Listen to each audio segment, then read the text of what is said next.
G-Money. What's up? Yo, you doing that? Yo, you corny doing that. How you doing, You man? that, right? Yo, I'm good. What's up? What's going on, man? We got a pack house tonight.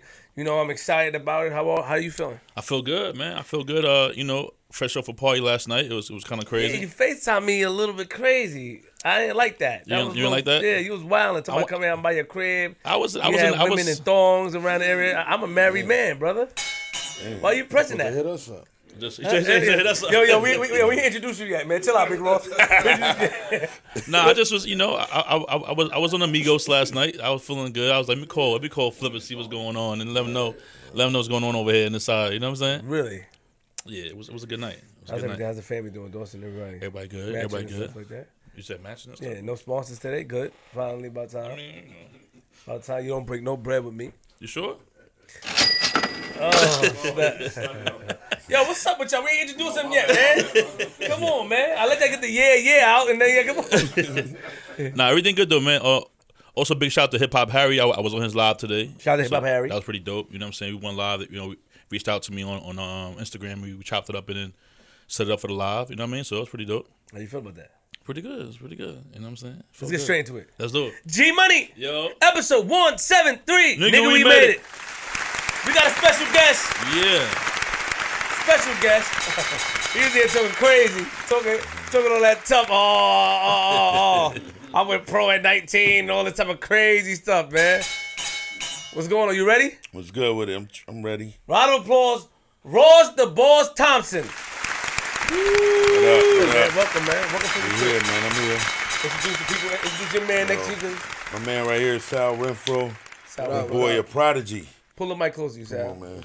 You can pull it closer. Just pull What's it up? How y'all doing, man? Yeah, we good. How you feeling? I'm straight. You nervous? Nah. Exactly.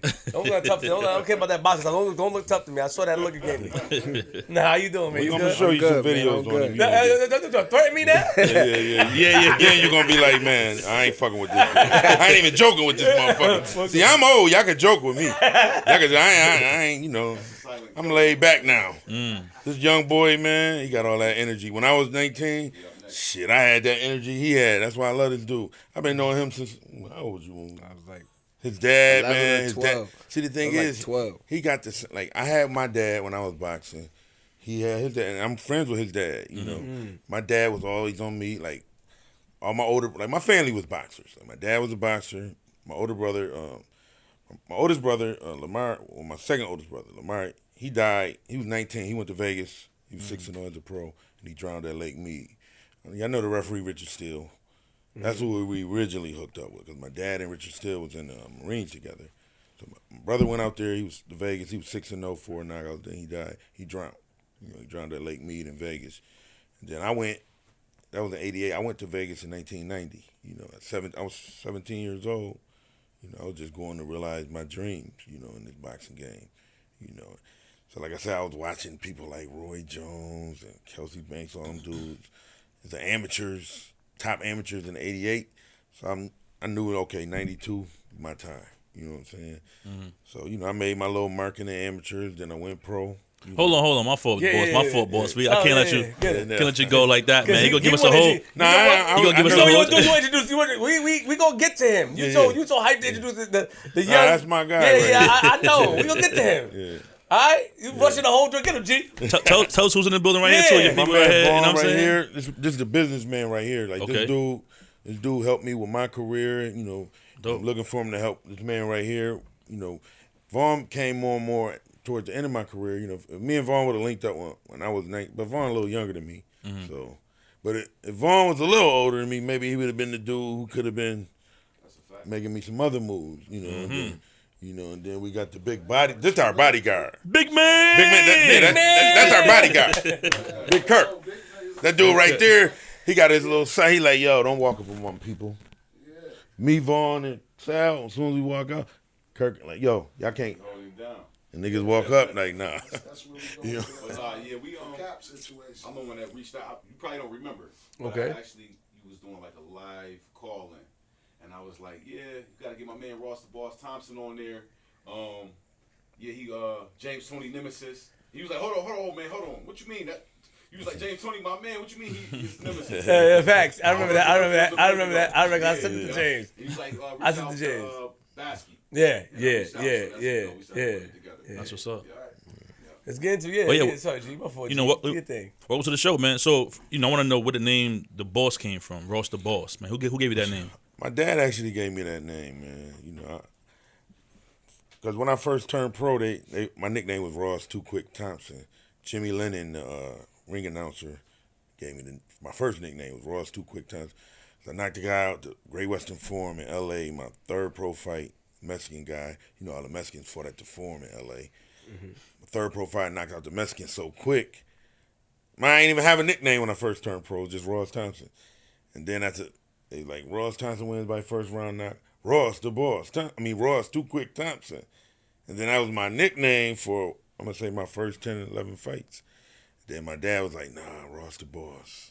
And then they changed it to the Boss, Then I liked the Boss, That's what's up. Yeah. All right, so let's go back, man. I said flip the script. We like to get the story before the Boss. You know what I'm saying? We like to get in details with where you from, where you grew up at, where you raised at. So let us know where you from. I'm from Buffalo, New York. I was born in Buffalo, New York. And I stayed in Buffalo until I was 17. Then I moved to Vegas when I was 17, further my career. They was moving me to Vegas basically make it to the 1992 Olympics and all that, and turn pro after that. What's it like going to Buffalo? Buffalo, man, is a rough city. It's hard there. But far as in boxing, my dad, he knew trying to become a boxer out of Buffalo was hard because Buffalo is all about the football, hockey. Mm-hmm. They ain't really, promoting boxing like that. Even after I, went on and started doing what I was doing as a pro, I was with Don King and all the different, Bob Arum, all the different promoters. Living in Vegas, I always told them, look, I'm from Buffalo. I want to go back home to Buffalo and fight. They said Buffalo not a boxing town. That's what they just blew me right off. Like, nah, we ain't going to Buffalo. Now, there was a couple fights in Buffalo, like in the 80s or whatever, but right. here and there, but, it wasn't really, Buffalo never was really a major boxing town, what I'm saying? So, for me, it was hard, going all the way to the West Coast because Vegas never really accepted me, as they own, even though I was still in high school when I went out there. I went to Chaparral High School in Vegas. So I was a junior in high school when I went out there. Actually, when I first went out there, Richard Steele, the referee, I was living with him. They like adopted me almost. They was like my second parents. Because I was a minor. Right. 17 years old. Moving out to Vegas. Just I turned 17 actually. So. It was a long road for me, man. Let's get a little more personal though. Like, what was the household like before boxing, before all of that? Like, what was it like growing up in the household? Yeah. Let's go there. Let's take it to the household was boxing shit. Now, my dad, he was a boxer. My dad boxed in the Marines, and he went to Vietnam in the 60s or whatever. Something happened to him over there. He never was able to turn professional. My dad, he had real fast hands, and they always say he was like a real fast fighter, and he would have been a great star or whatever as a boxer in the 60s, 70s, whatever. But they say he had an injury in Vietnam that messed his pro from him ever turning pro. He never turned pro. So, he had 3 sons. Well, actually 4 sons, And my oldest brother, Curtis, he never really wanted to box. But he boxed a little bit, but he didn't really take it to the next level. But then me and my other 2 brothers, we was going hard with it, and so he always told us, look, I'm going to get you out of Buffalo. Because the thing is, in Buffalo, it's hard, you can't just fight out of Buffalo, Right. It's just hard, there's a lot of, distractions, you can't focus. I mean, y'all from Queens. Well, see, there's a lot of guys out of Queens, though, that I know. Like y'all might not know Lionel Odom, the bad boy. He's from Queens. He's on the USA team with me. But he never made it as a pro because it's just hard. In some of these cities, inner cities, distractions. You try to focus on your sport, but then you got your boys over here, come over here. Man, forget the gym today. You ain't got to go. Come over here with us. We got some chicks. Come chill with us. Smoke this weed, all that. All these distractions, So, it's hard. It's hard for us kids coming up as a 16, 17-year-old when you got all these distractions. Because in boxing, man, like, if it was up to my dad, I would have been just a boxing nerd completely. I wouldn't have been training. I would have been over here doing some other shit. You know what I'm saying? But like my dad, he kept me focused. You know, he kept me in the gym. You know, but I used to do little sneaky shit, sneak off. You know, I would sneak off and go do stuff I was supposed to do every once in a while. You know, but you know that's just how the game was coming up, man. It's gonna be hard. Like cities, you know, you in the hood, it's just hard. It's hard to stay focused. A lot of distractions, man. A lot of distractions. So growing up for you, they had a lot of gangs around there. Like what was going on in Buffalo? A lot of gangs. We from Queens. We never, you know, I didn't grow up in Buffalo. So Yeah, I wouldn't name about Buffalo. Yeah, Buffalo, man. Y'all be sleeping on Buffalo too. We I sleeping bet y'all probably like, man, that's upstate. Put us on. Man, Put us on. like man. that or whatever. Don't get me But y'all know involved with Benny and Buffalo them boys, the hip hop. They been showing y'all Yeah, boys. yeah. Benny and them boys. Y'all need to get them on the show too, man. Butcher and them. Yeah, I know. Yeah, Butcher and them boys. Yeah, don't promote them, man. Guys, promote yourself, man. Nah, I got you. No, Buffalo. but, It was back in the days. It was like, was it like drug deals? Like Yeah, like you know, Crazy in Buffalo? in the 80s, yeah, Still is. you know, really? yeah. It was crazy. It was a rough town. Always was times where it was even Buffalo had the highest murder capital rate. I think that was in the 90s. Highest murder rate per capita Right. in all of New York State, and it's only 300,000 people in Buffalo, and we had a higher murder rate per capita than New York City, which is 2 million people But there's 1 million people in the county. altogether. Fully, right. In the city, yeah. We had the highest. What's some of the crazy areas in Buffalo? Like, what's some of the real, like crazy areas in Buffalo? Yeah, the east side. Well, the east side, well, a lot of black people. West side, a lot of Puerto Ricans and blacks. West side is South Buffalo is more the poor whites. And then, He no, knows. that's it. That's a fact, though. True. That's true. And then North Buffalo is more the It's so Italians, accurate. a lot of, but it's blacks too. But it's more Italians in North Buffalo, and then the suburb. See, I lived in Newark. You know, when I fought for Fernando Vargas for the title, I changed management. I wasn't living in Vegas anymore. I was living in Jersey. So when I lived in Newark, I started seeing like Vegas a little different. Like Vegas is just Vegas. Got one suburb, Henderson. The rest is desert. So when I came to Newark living, I'm looking at Elizabeth, East Orange, black suburbs. Like I wasn't used to a lot of black suburbs. Like in Buffalo, you got Lackawanna is a black suburb. Cheektowaga is kind of a black suburb, but there's a lot of white. No, but there's blacks and whites in Cheektowaga. So like Buffalo in the city is black people, but in the suburbs mostly white people. So when I came to Newark, I was like, damn. You go to East Orange, Irvington, you know, different parts outside of Patterson, all that, whatever. Different parts outside of Newark, you know. That's like when we got here, you was like, yeah, East Orange and yada yada. He was like, it's black suburbs in New Jersey. I'm like, Right. what? Yeah. Black suburbs? 'Cause we ain't used to that in Buffalo. Right. Yeah, We don't got no like, black suburb. It ain't no. that's why, like, man, see, I've been all over the world, and whenever I talk to like Shannon Briggs, my man, he's on the USA team with me. He's like, Ross, you up there in Buffalo. But actually, Shannon Briggs was one of the cats who always be like, yo, Ross, man, some real niggas in Buffalo. He used to say that to me, though. Shannon, me and him was real cool when we was amateurs. But Shannon, he used to be like, yo, he'd always say that, though. Let's go, champ. Shannon used to be like, yeah. Shannon used to be like, yeah, Roy, no, there's some real niggas in Buffalo. You know what I'm saying? You know, y'all be sleeping though, y'all New York cats, man. Y'all be like Buffalo, yeah. Y'all You gotta put it. Nah. Y'all be sleeping. Hold on. Had a chip on their shoulder. Yeah, we did because y'all ain't give us our respect. Y'all New York cats, y'all be like, yo, Buffalo, all right, but I think we just ain't crossed nobody. You know, we didn't come across somebody from out there too much to Shout out really. to Buffalo though. What's going on, Shout out to man? Buffalo for sure. Yeah, what's going on with this guy, man? I've been out there a few times. I gotta show that love for the You been out there a city. few times, but what? Buffalo I've been out there a got few chip on times. their shoulders, man. He tried to. Yo, so yeah.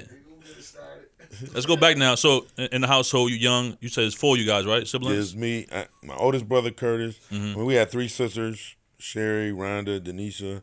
Then it was me, my brother Jermaine, and then it was my brother Lamar, my brother Curtis. You know, so you know we had a big family. 7? You know, How many? 7 of us. Yeah, my mom and dad.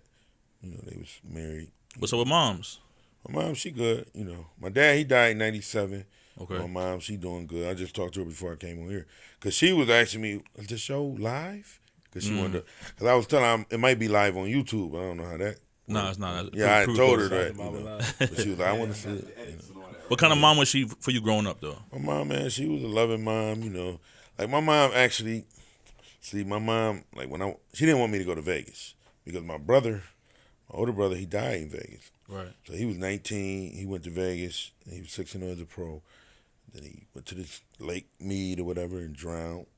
So my dad was ready to send me a couple years later. My mother was like, "No, I don't want him to go," because she was worried, So she always was worried, making sure I'm all right, always was calling, making sure I was doing the right thing, What did he go to Vegas for?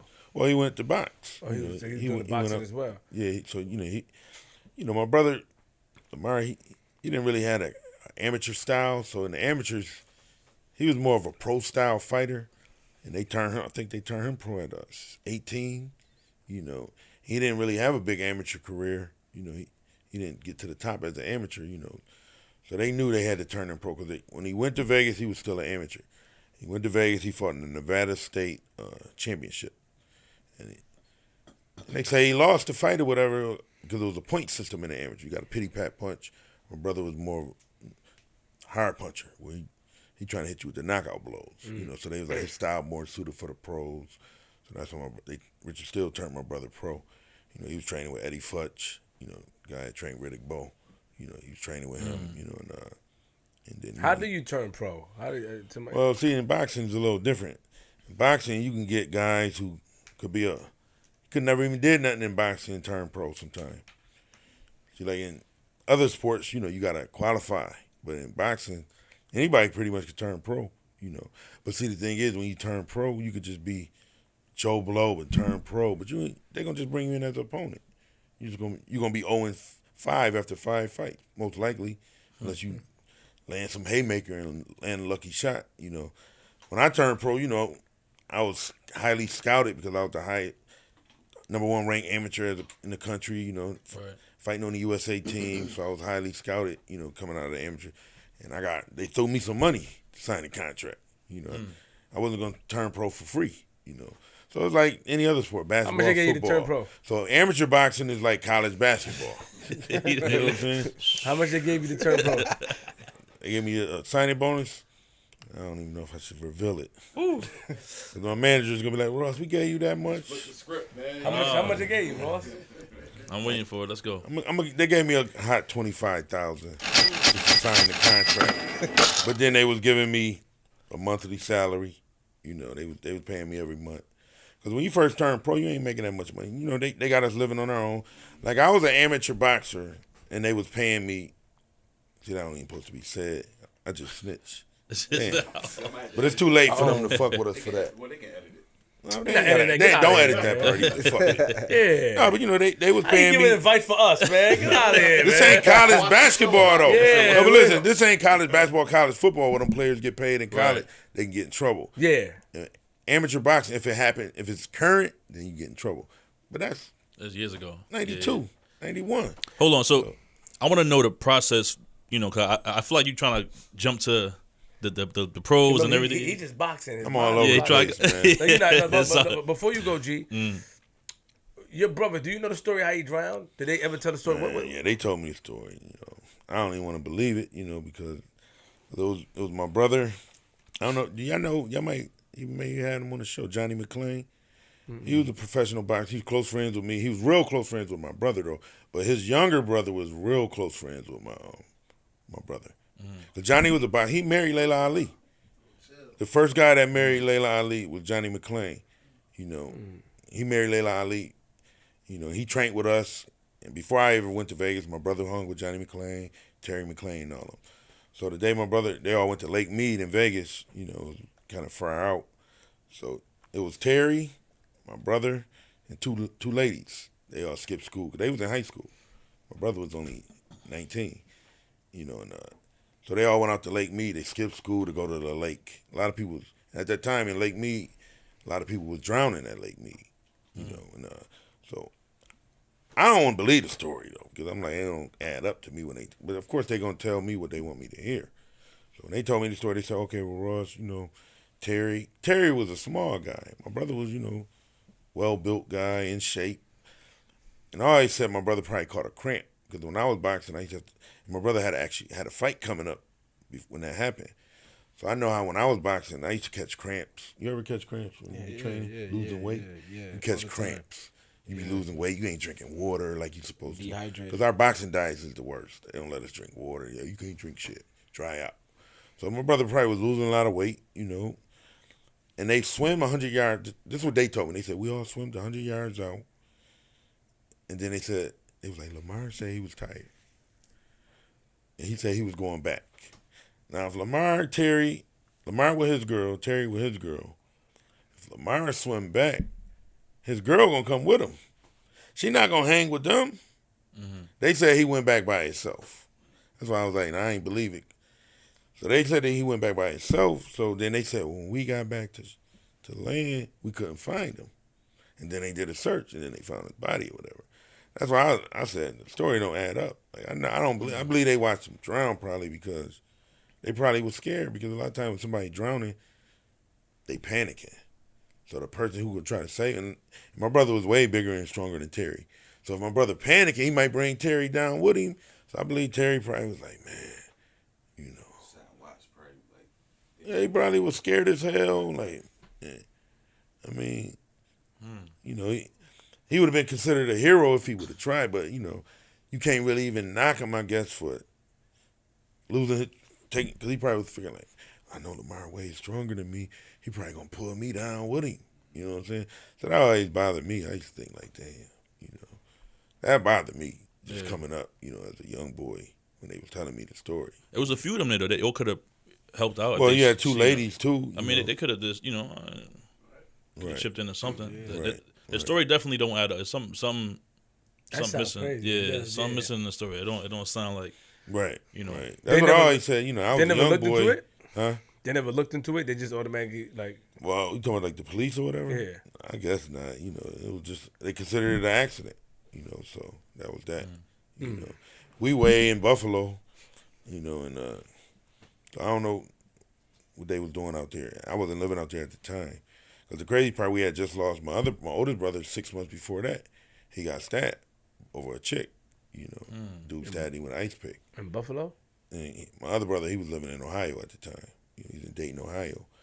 And he was messing with a chick, and he went to the chick house. The ex-boyfriend popped up. My brother, he was like, I don't want no drama. He left. He was leaving. Dude snuck behind my brother and stabbed him in the back with an ice pick. He killed my brother.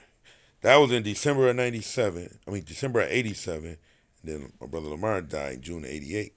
So it was hard, man, at the time for the family. Because my dad, it was hard, man, because I was winning all type of national tournaments as a kid. I was a kid boxer. I was 13, 14.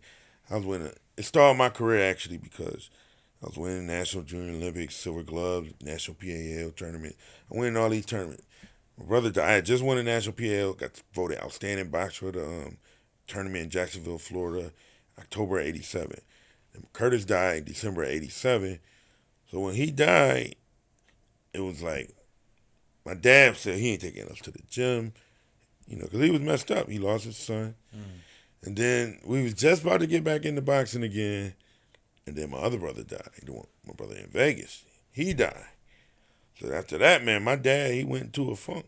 It was hard. It was hard, for the family. My dad actually, suicidal at times. Like he was really messed up because he had lost two of his sons 6 months apart. So it was hard for the family. We was a boxing family. All my brothers boxed. My dad boxed. It was a dream for one of the brothers. My dad didn't do it.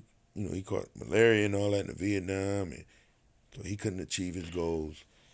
And it was just like, okay, Ross, one of them gonna win. One of them gonna get to that title.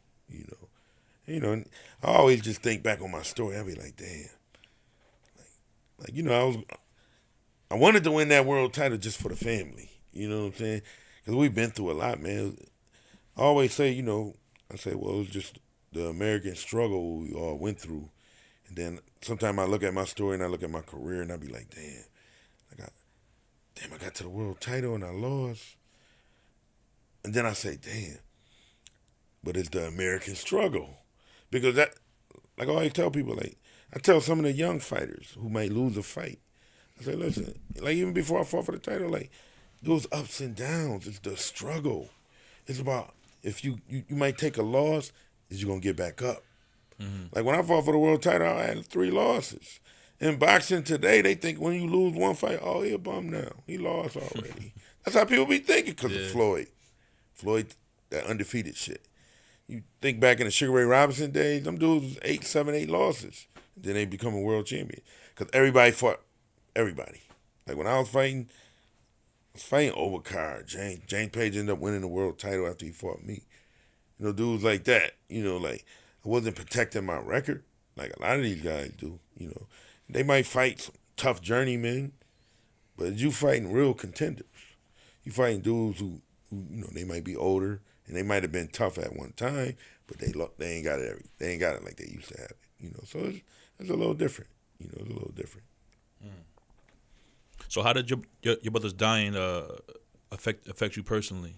It affected me bad personally. You know, like I say, you know, at that time I was on a hot streak. I had just won 3 straight national tournaments, and at the last one before my first brother died, I got outstanding boxer of the tournament. You know, they was high on me, USA Boxing and all that, and I was I think 14 years old. You know, so they was looking at me as a future Olympian and all that, because you know when you fight. When you turn 17, well, actually at that time it was 16. You fighting in the men's division, so I was fighting in the juniors at the time. So they looking at me though as a future guy for the men's division, for the Olympics, and world championships, and all that. So you know they looking at me as one of their future prospects. And then after that, that was in October of '87. A couple months later, my brother died, December of '87. I didn't box again until 1990, because you know, when my 2 brothers died 6 months apart, it just tore the family. You know, my dad, my mom's, just tore the whole family up. My dad didn't. I started running the streets. I started getting in the streets, joining gangs. My dad, he didn't care no more. He was messed up. Cause my dad was always keeping us off the streets. So then, you know, he started give us the talks. So then at that point, my dad gone. My mom, you know, she always wanted her kids to be safe or whatever. But my dad, he kind of gone. Me and my brother, we just out in them streets now. Because he let us. Right. He said, go ahead. Because he was doing his thing. He was messed up. And we went this way. And I remember the day, actually, when my dad, he woke up. Because a friend of mine, so we was in front of my house. One of my homeboys. I was all, you know, that like we used to be in little gangs or whatever.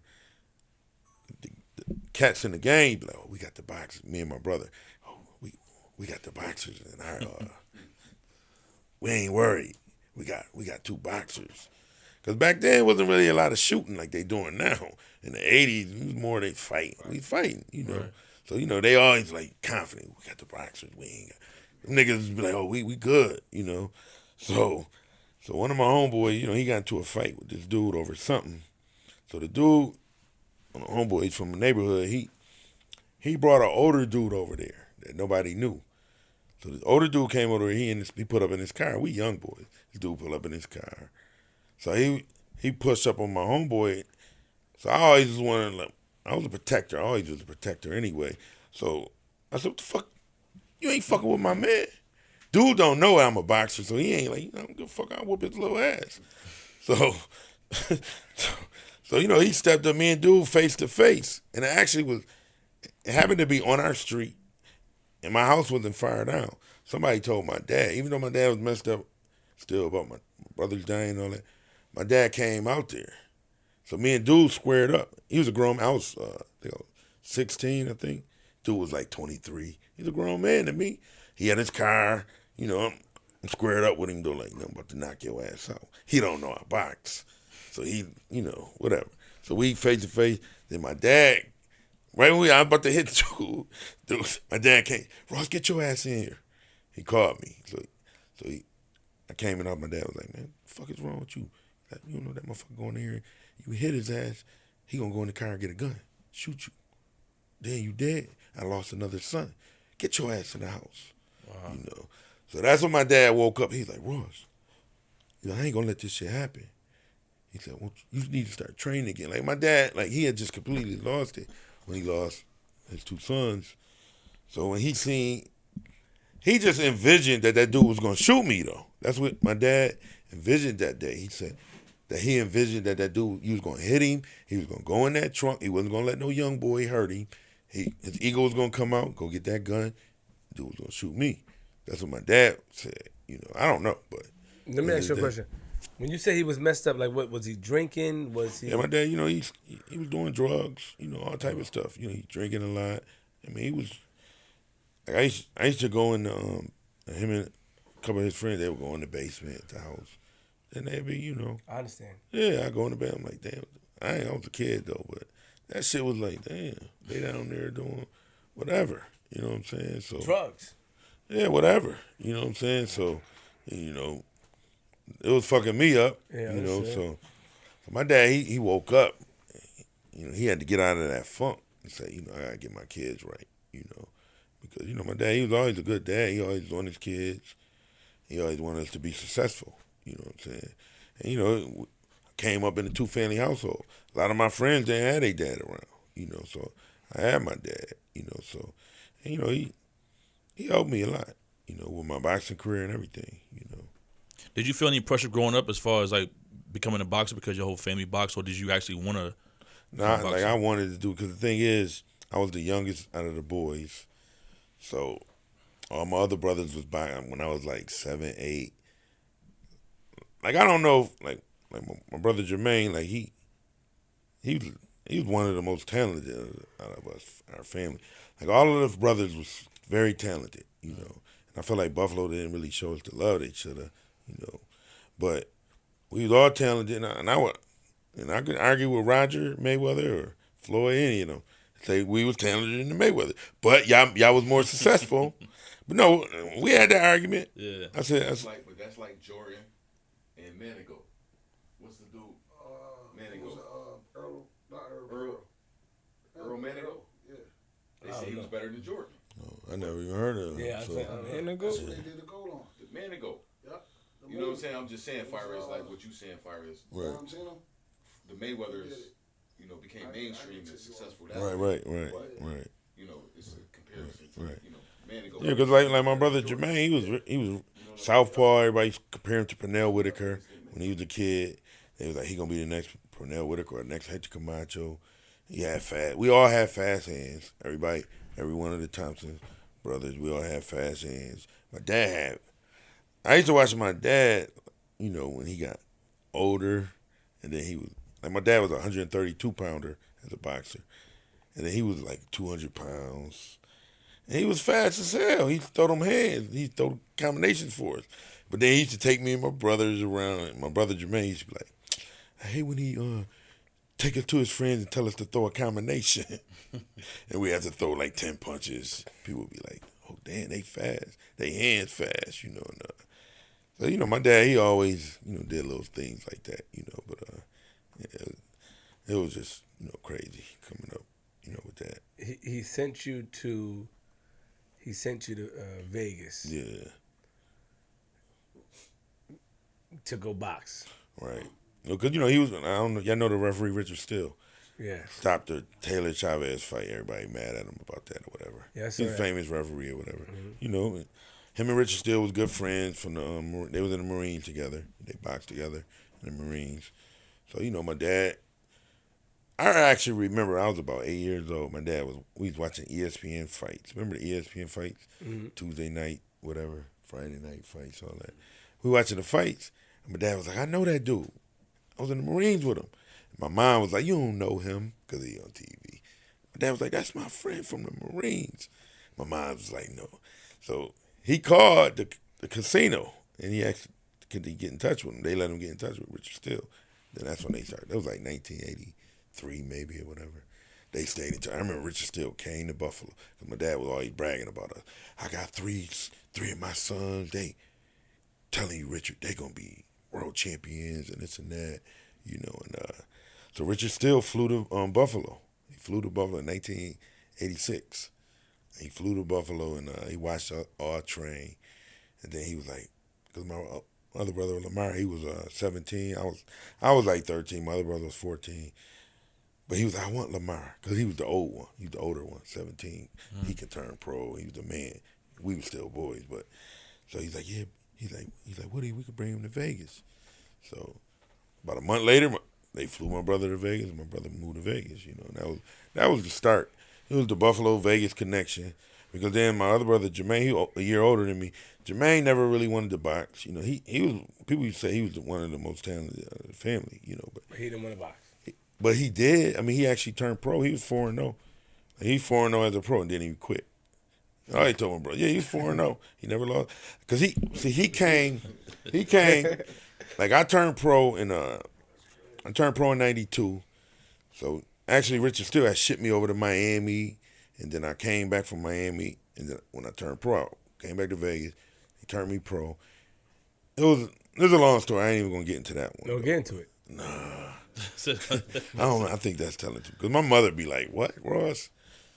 Cause I just told my mom about this story, what they did. What they did? It was, see. What they did, I ain't telling, man. No, you can't do that. You can't do that. I said, yeah. No, you can't do that. Give me a drink, maybe I'll tell. Oh, I need a drink. Goddammit. It's the Drinking Champ show. Where Nori at? Drinking Champ, goddammit. Nah, man, nah. You know. Well, who did? First of all, let's slow down. Who did? Huh? Who did? No, I'm just saying, like, you know, what they did. Who's they? Well, you know, Richard Steele and my dad, you know, they got together. I was a kid, so, you know, I was the #1 ranked amateur on the USA team and all that, you know. So when you get to that level as an amateur, people throwing money at you. Okay. You know, they know, okay, he's the pro prospect. Like to hear that. Yeah. That money talk. Let's go. So I'm living in Miami, you know, and they like, yo, you gotta go back, get you back to Vegas. I'm like, nah, cause I was a kid, man. I'm gonna just tell y'all, man, Vegas, if you under 21, ain't shit to do. So I was living in Vegas at 17, all that. Before I went to Miami, I used to be bored. And then another thing, okay, how old is y'all, man? 33. Oh, y'all a little younger than me. No, but y'all know it wasn't no gangs, Crips and Bloods on the East Coast. Like when I first went to Vegas, you know, I dealt with that shit too. Like New York City, they had Crips and Bloods in the 90s and 80s. That shit came like in the 2000s or whatever. And I kind of hate that New York even fed into it. Remember Tim Dog? Fuck Compton and all that. I don't know if y'all know all that. Y'all younger. But anyway. You trying to swing us. Stop it. Tim Dog. He from where's Tim Dog from? We don't know. Shout Brooklyn. That's y'all guy. But y'all don't know him because y'all too young. Let's talk about y'all must fuck with y'all right now. Let's talk about what they did. Let's talk about what they did. And you tell your mama, I want to know that story. What did they do? Nah, man, they, you know. Because we know Vegas was born 17 because when you were 21, you went to Miami. Yeah, I was 17, they sent me to Miami. So when I got to Miami, it was fun, though. Like, as a kid. You know, as a kid, man, you want to have fun. Like, Vegas is all about the strip, gambling, and all that. And it ain't really much to do as a kid. And I felt like I ain't had that. You're a kid, you still want to have that social life and friends and all that. And then when I went to Miami, it was different for me, though. Like, I felt like I had, like, you know, of course, in Buffalo was where I really had my real friends. But you know, you moving to these other cities, you got to meet new people. Miami, you got the girls. Right. Come on, man. So what they did? I had a little Dominican kitchen. That's what my dad told me. He said, Ross, you little chick making you stay there. Because my dad and Richard Steele was like, you got to get back to Vegas. Because Richard Steele, he was just like, yo, Ross, you rank #1 now, but we need you out of Vegas. Because Richard Steele, he was using who he was to get people to throw some money up. Understood. Yeah, so, you know, he was like, yo, Ross, I got to get you back to Vegas. Because I went to the Olympic Festival in L.A. Then he's like, Ross, I was supposed to go back to Miami, USA Boxing. They're going to fly you back to representing town. I was out of Miami at the time. After I went to the Olympic Festival in L.A. at the Forum, Richard Steele was like, Ross, I'm going to get you a different ticket. You're going to come to Vegas with me. You know, L.A. right next to Vegas anyway. So he's like, oh, you're going to come to Vegas with me? You're going to make a detour. I said, damn, for what? He's like, I got to show you around everybody. You rank #1 in the country now. So I'm like, on the USA team. I'm the top dog, you know. So he want to take me to all the big wigs. Like, yo, Ross, you know, he doing his thing. So, boom, get that money. So he introduced me. I was a kid, though. I ain't know what was going on. And, you know, when I was living out there, I lived at his house. But then they put me in a hotel when I came to visit, you know. After we left L.A., he put me in a hotel, in a suite. You know, I'm like, I'm 17. I can't even go in the casino and gamble. He leave. He go to his wife, to his family. Leave me at the hotel. I'm sitting in the hotel by myself. I'm like, damn. 17 years old, I'm sitting up in the hotel. I can't even go down there and gamble. But I did go down there and gamble. I went to the slot machines, though. I was like, shit, if I hit that jackpot, I guess they ain't gonna pay me, but I was playing them little slots and shit. I knew I couldn't go to the tables because I'm like, they gonna be like, give me your ID. I looked like a young boy. So boom, I'm down there in the casino fucking around and shit. Richard Steele, he taking me to all these business people. Oh, this my fighter, boom, bam. So then he put me back on the plane, go back to Miami.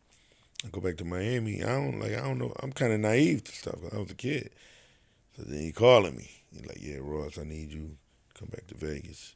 I was like, nah, I want to stay in Miami. You sent me down here because the reason why Richard Steele sent me to Miami, because I was training with a bunch of pros. I was training at Top Rank Gym, Barbarian Gym in Vegas, with all these pros. Roger Mayweather, he was still fighting at the time. Vince Phillips, Kenny McKinney. Dudes I looked up to, Mike McCollum. All these dudes was world champions. I was a kid watching. So I'm looking up to these dudes, but I'm training with them, you know, and I'm like, damn, you know. So when I had lost to Vernon Forrest at the U.S. Championships in 1992. 91, At the U.S. Like, everybody in the Top Rank Gym, they was all pros. They like, because I was whooping niggas' ass, and I was a little kid. I was whooping them pros' ass, though, like how he do now. That's why I like him, because that's what he be doing. But I was whooping him. I was a 17-year-old kid. I'm whooping their ass. All these pros I'm watching on TV. Mike McCollum had mad respect for me the first time he sparred me. He's like, God damn, bro, you fast as hell, you know. So I'm training with them. So I was about to go to the Nationals. That was my breakout year. So I get to the Nationals. And Vernon Forrest, y'all know who Vernon Forrest is, right? No. He fought Shane Mosley. Yeah. But he died. You know, he was on the team with me and all that too. But Vernon Forrest ended up being a real good pro. But Vernon Forrest, I fought him the first day at the Nationals that year. Like, when I left to go to the Nationals, everybody in the gym was like, oh, Ross, you gonna win this shit. You a beast. You so fast. All the pros was like, Ross, man, you gonna win, blah, blah, blah. So, boom, I get to the Nationals. So I ain't know who Vernon was at the time. We were just both amateurs. The guy on the team, Peppy Riley, he was like, yo, Ross, you fighting Vernon. Because I had just started fighting in the men's division. Vernon was like 20, I was 17. So they was like been around. I hadn't been around. I was only in the juniors, you know. So I'm like, okay. They was like, he good, but you gonna beat him, Ross. That's what they was saying to me. So, you know, in Colorado, man, we fight in Colorado Springs at the Olympic Training Center. And me and Vernon started fighting. I was dead tired after a round because that thin air in Colorado. You know, like in Denver, Mile High Stadium, that thin air. I had never fought in that shit. So I was like, I couldn't understand how I was so tired after the first round. I didn't realize how thin the air is up there. So you know, it was a struggled fight, me and Vernon. Vernon was tired too. He pulled it out. He won a decision. And then Vernon won the whole Nationals. He beat Shane Mosley. He beat Millette, Lamar Murphy. He beat everybody. So, because when I lost to him, I was like, damn. Because he wasn't really that known. So I was like, I lose to this dude. Because, you know, I was beating pros in Vegas. So I lose to this dude. The first day when I lost, I was like, how do I lose to him? I didn't know who he was. I was like, I lost to him? How? Even though I got tired. I was like, I lose to him. Then I seen him the next day, he beat Millette. I said, oh, damn. He just beat Millette.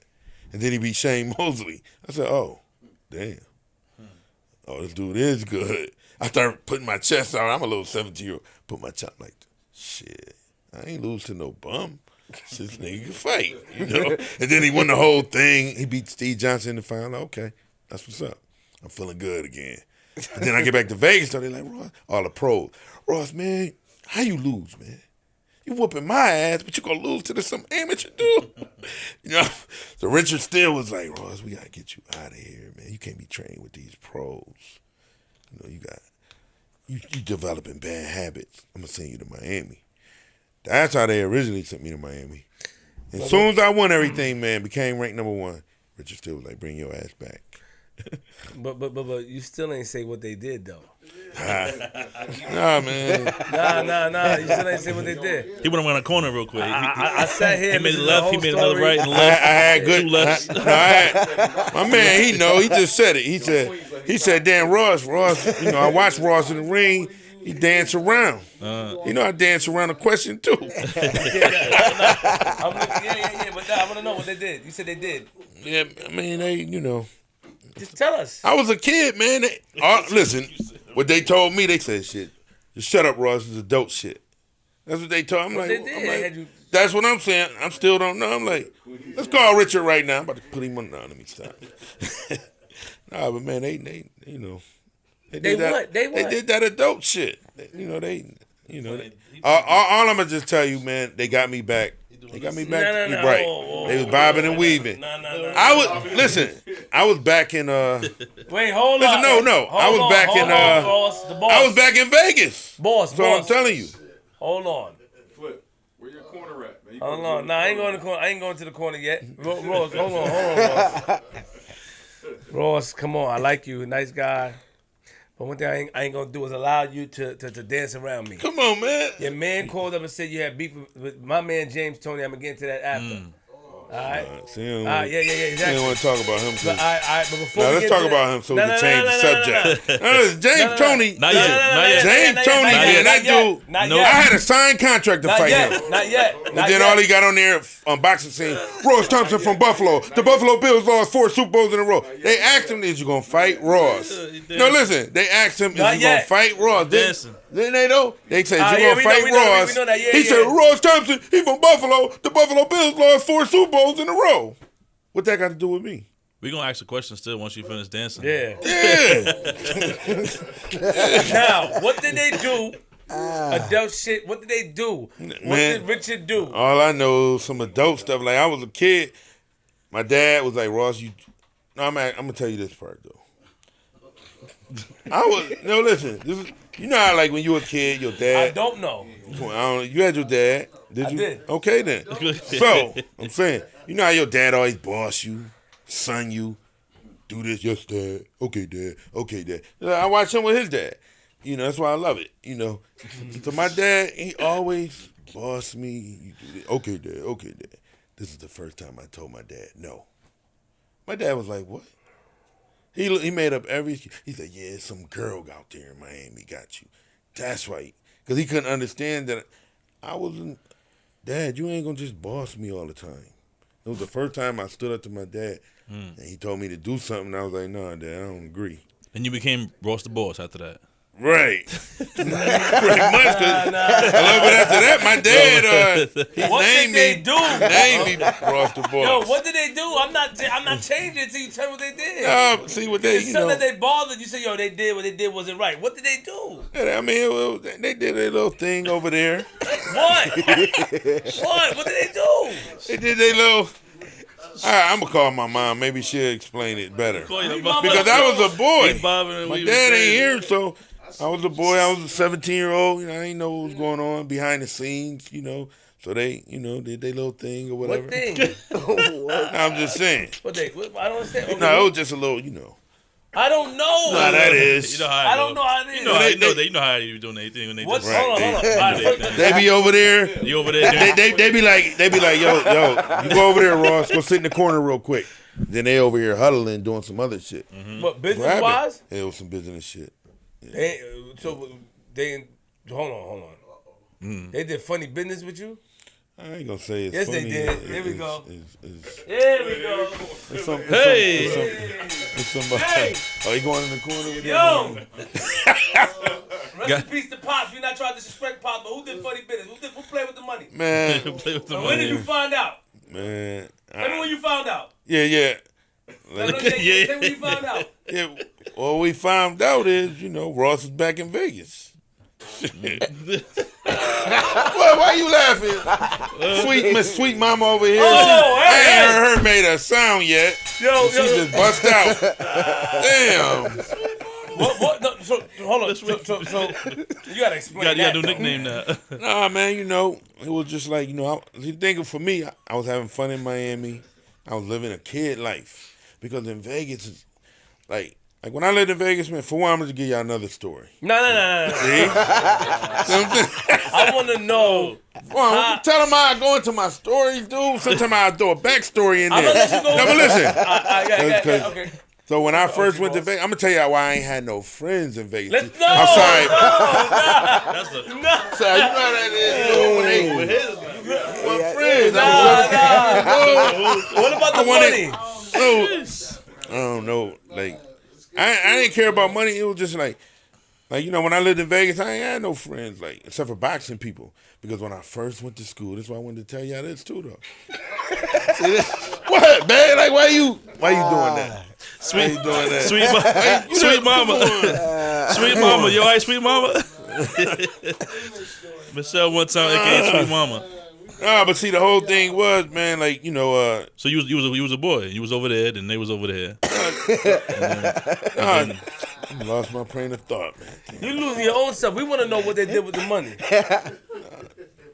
It was some dollars they was throwing out, but I mean, I was an amateur boxer too. USA Boxing would even do an investigation if they know, okay, Ross Thompson on the USA team, because they pay. And that's the thing, man. They paying me, USA Boxing, which would really go against the so-called rules. If you think of them college basketball players, they get money. Okay, USA Boxing. They was paying me Operation Gold, getting a check every month. Once you become ranked number 1, number 2 in the country, you get a check every month. They was giving us $1,300 a month as elite amateurs, which I don't know if they're supposed to do it, but that's what they was giving us. So, I'm good. I'm getting my money from USA Boxing. I'm getting my Operation Gold. I'm getting my money. I'm good. So And then then you talking about them 10,000s and 20,000 start coming as an amateur boxer. That's when people start saying, "Hold up." But if you got, they gonna throw that money out there. That's all I'm gonna tell y'all. They gonna throw that. It sounds to me like they gonna throw that kind of cash. They gonna throw that kind of cash out there. I want to know what your father and Richard did. You said, they ain't do. They. Well, you gotta realize, like, my dad and Richard, they both was Marines. And they were doing drugs and stuff. What you trying to say? Hey, nah, they wasn't doing nothing like that. But they were doing women. They just was, finagling stuff. Making. You know what I'm saying? They was making little inside little shit. You talking about they was hustling? Well, they. It sound like. See, the thing is, they had guys who was gonna. Because the thing is, it's all about getting the guy who's gonna put up the money. That's what anybody in the situation do. In boxing, it's all about hustling. Like, I'm trying to school my man right here because he's a business-minded dude, trying to make him into a big guy in this boxing game. You know what I'm saying? And I want to, school him the game and because boxing is like, look at Don King. He's a hustler. Mm-hmm. You know what I'm saying? That's how he got into boxing, though.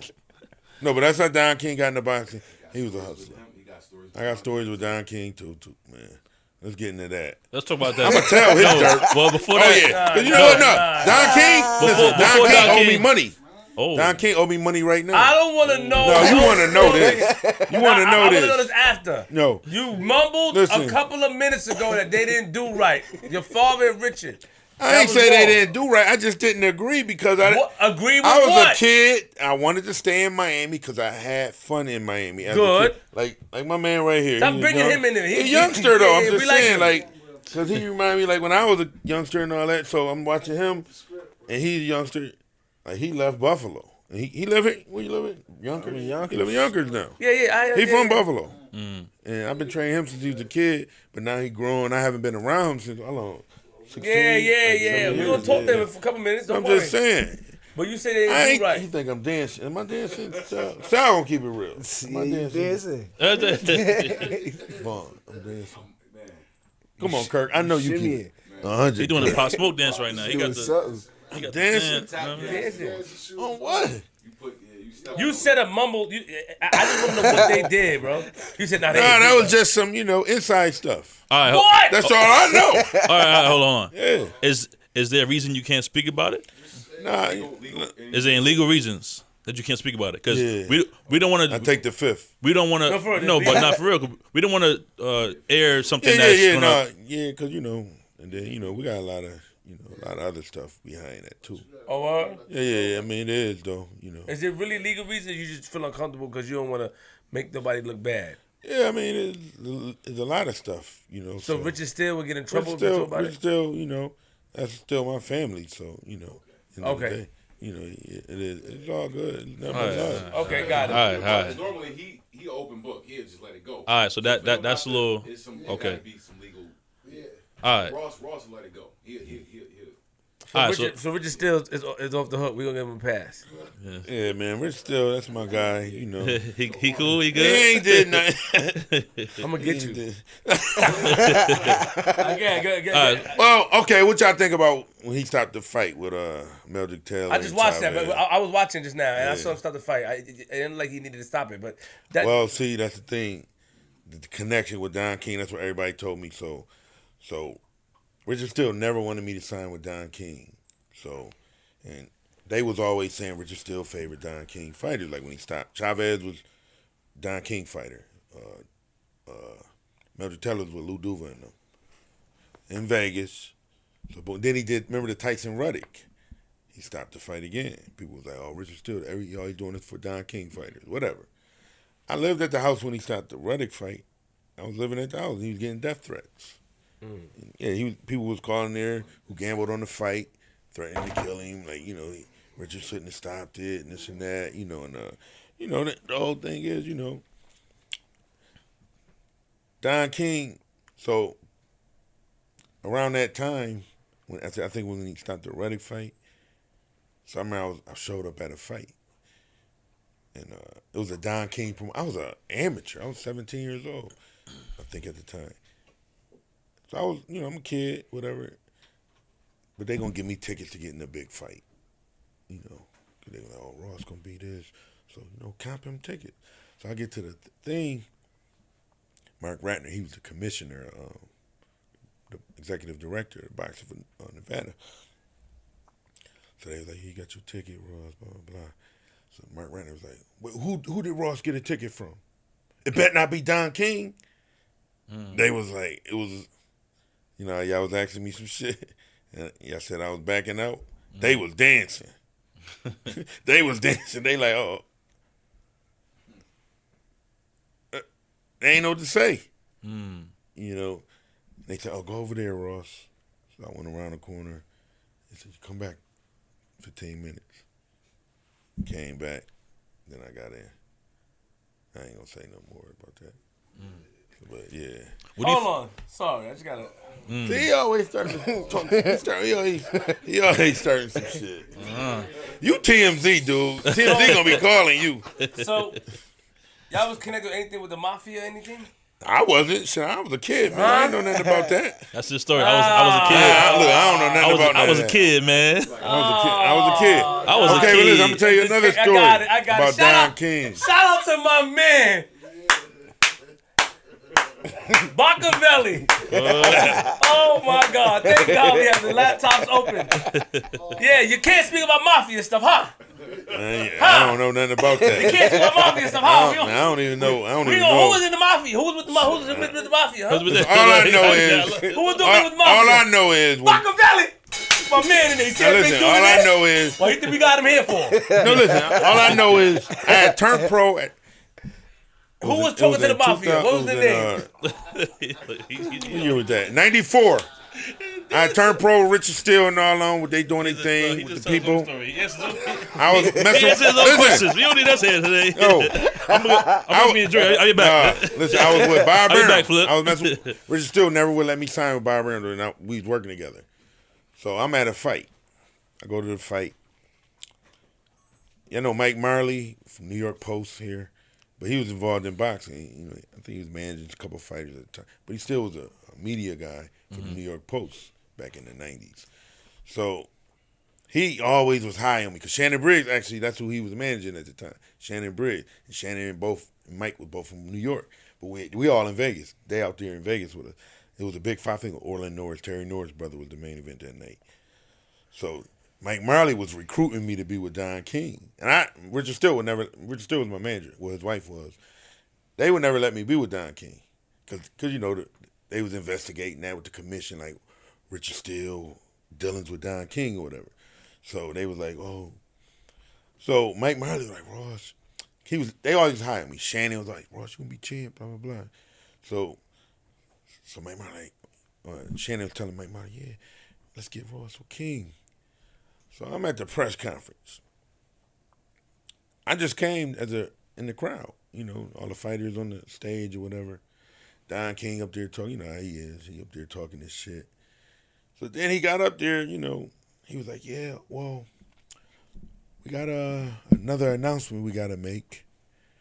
He was like, yeah, we just signed this fighter, young fighter, 9-0, was 6 knockouts. Ross Thompson, come on up here. They put me on the spot. I was like, what? I ain't signed with you. I'm in the crowd. He's like, come on. You know how Don King is. He gonna give you the big hug. Come on up here, son. I'm on the spot, though. I'm like, what the fuck is this? But I'm a kid, so I went up there. But I think the grown man Ross probably would have been like, nah, I don't know what you're talking about. But as a kid, I was like, oh, shit. Damn, I got to go up there. So he's like, come on up here. I'm in the crowd. I ain't on the stage on the platform with all the fighters. He said, come on, we got a seat for you, Ross. So he come in, he give me the big bear hug, sit me down, boom, bam. Ross, yeah. I'm like, what? But I'm like, okay, whatever. But I'm like, damn, it's Don King, though. As a kid, you know. Was the Mafia there? Or let's start waiting for that part of the story. I thought that's what. All I know, we went to a back room. No, we went into a back room after the press conference was over. So we went to a back room. I remember I was asking questions, though. I was like, but what Richard gonna say? That's why I asked Don King. I'm like, what about Richard? You ain't called him? He's like, oh, don't worry, Richard gonna be happy, Ross. I was like, but I'm a kid. They taking advantage of me, kind of. Don't worry, just sign the contract. We're gonna sign you. Don't worry. He's like, we're gonna he's like, don't tell him. Let me tell him. So I can go home. I'm free to go. Tomorrow, meet me at my house. Don King lived in the country club in Vegas, gated community. He said, you come over there. Just when you get to the gate, I'm gonna buzz you through. You're gonna talk to the person. They're gonna let you through. Whatever. Come in the morning. He said, Ross, do not talk to Richard before you come here in the morning. Me and you gonna call him together. So boom, my dumb ass listened to him. Yeah, I was a dumb ass. He was a kid. He was a kid. I was still a dumb ass. I was a dumb ass my whole career, man, I'm telling you. But so I go over there the next day, pull up, they let me in. Go in the Don King house in the country club. He got maids waiting on me at the door. People taking my coat, putting me down. They doing it, catering to me everything. They cooking for me, what you want to eat, whatever. So we sitting down. I'm just like, damn, Don King, whatever. So I was so happy. My dad always liked the Don King. So I was like, man, I want you to talk to my dad. He's like, yeah, we call your dad right now. So he called my dad. My dad was like, you with Don King? I'm like, yeah, I'm with Don King right now, Dad. And my dad from Ohio. That's where Don King from. My dad was originally born in Dayton, Ohio. I think Don King was from Cleveland, I think. But, that's where, he came up, whatever. And so my dad talking to Don King, and I'm like, happy. Okay, my dad liked this. It's cool. But I knew Richard still didn't really want me to be with Don King because of the controversy with the commission and all that after them referees stopped fights, whatever. So they talking. So I'm like, well, we still got to call Richard. Because I'm thinking, like, he going to be upset. Don King, like, sign this contract, Ross. He's like, don't worry, we're gonna figure everything out. I just need you to sign this shit. So I'm like, man, I signed it, though. Because I'm a kid. He convinced me to sign this shit. So I'm like, did you talk to it? You talking to my dad, but my dad, he just seeing you from a fan point, like, yo, that's Don King.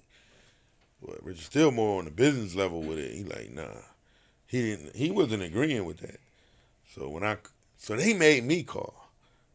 Like, he like, I already talked to him, Ross. That's what he lied to me and said. So then I called him, like, yeah, you heard what's going on. Richard, like, now, what are you talking about? I'm like, I just did the deal with King. He's like, Ross, what? You did the deal with King? I was like, yeah. He's like, come over here. Come to my house.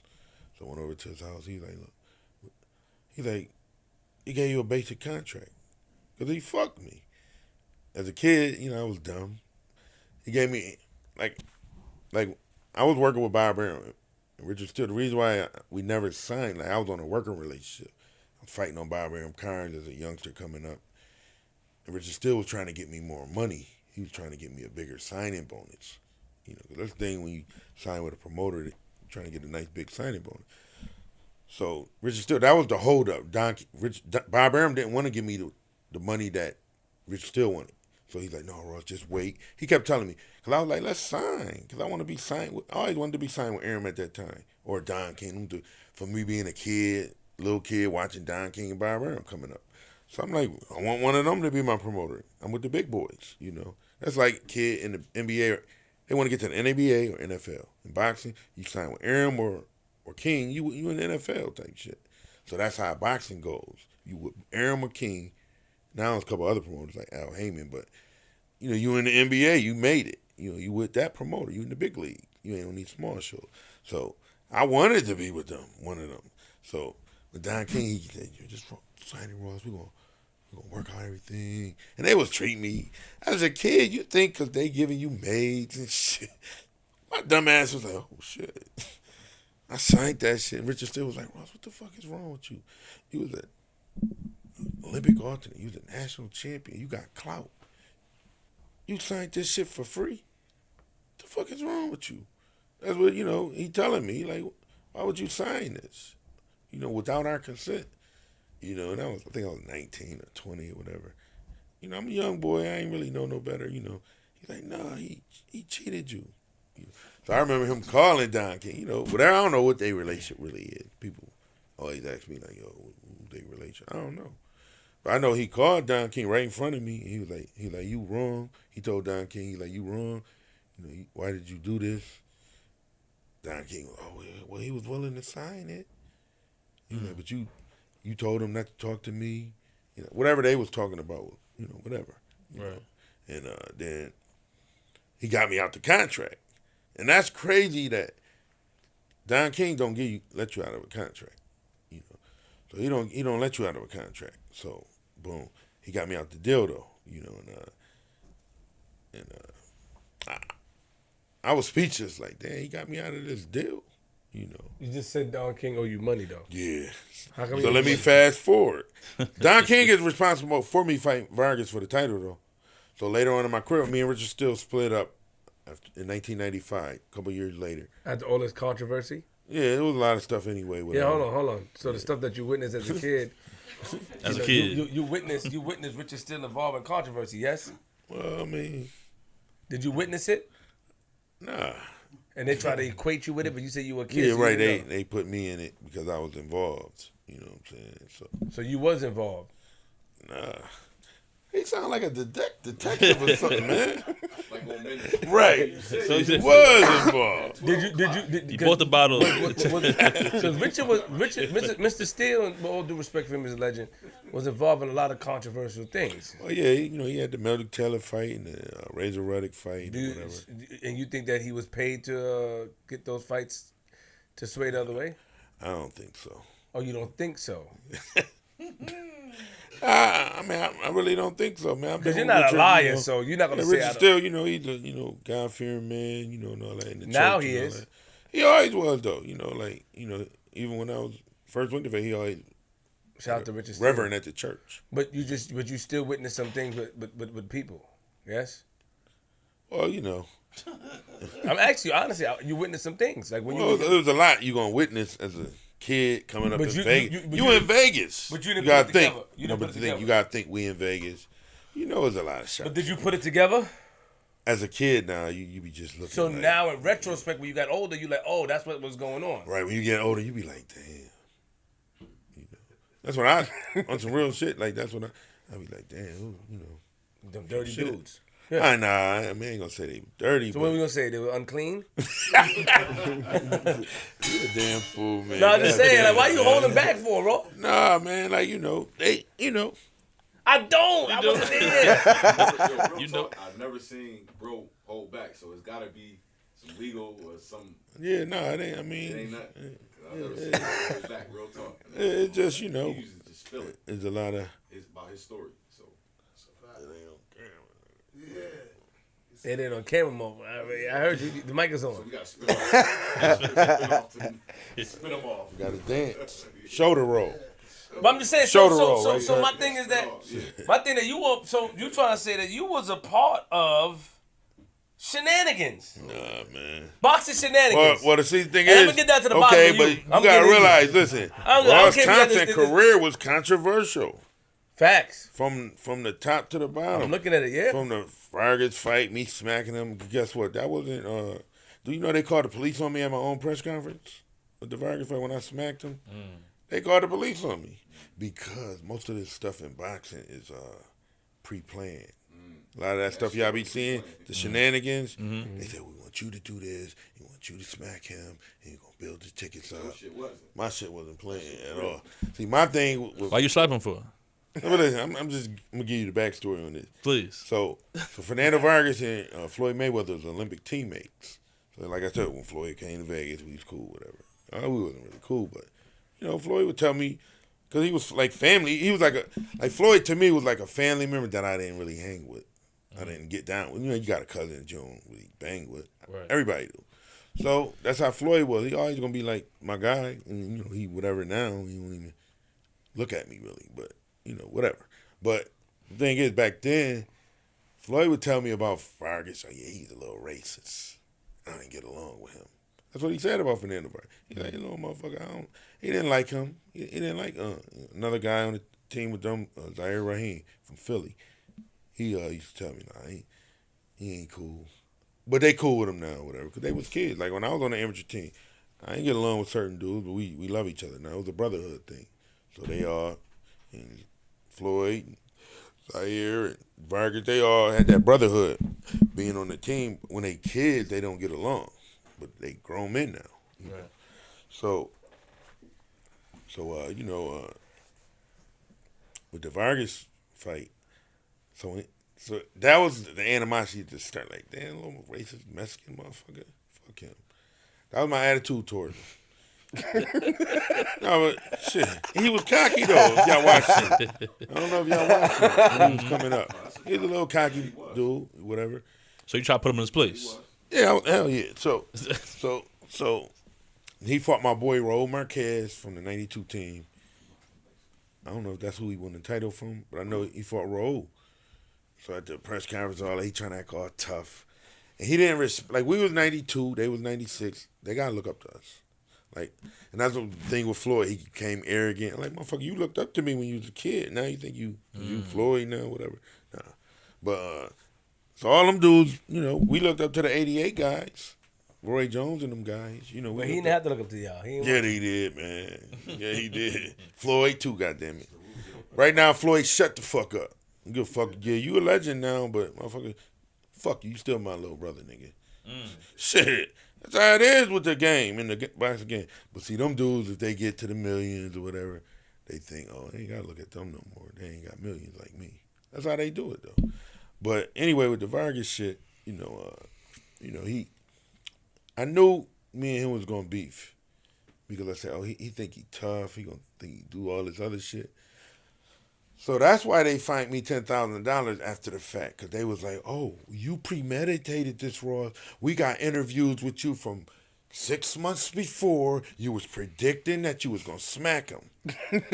I was just using my common sense. I said, listen, I was telling news reporters before the fight, it might have been 6 months before the fight. I said, yeah. I said, if he walk up on me, I'm going to smack the shit out of him.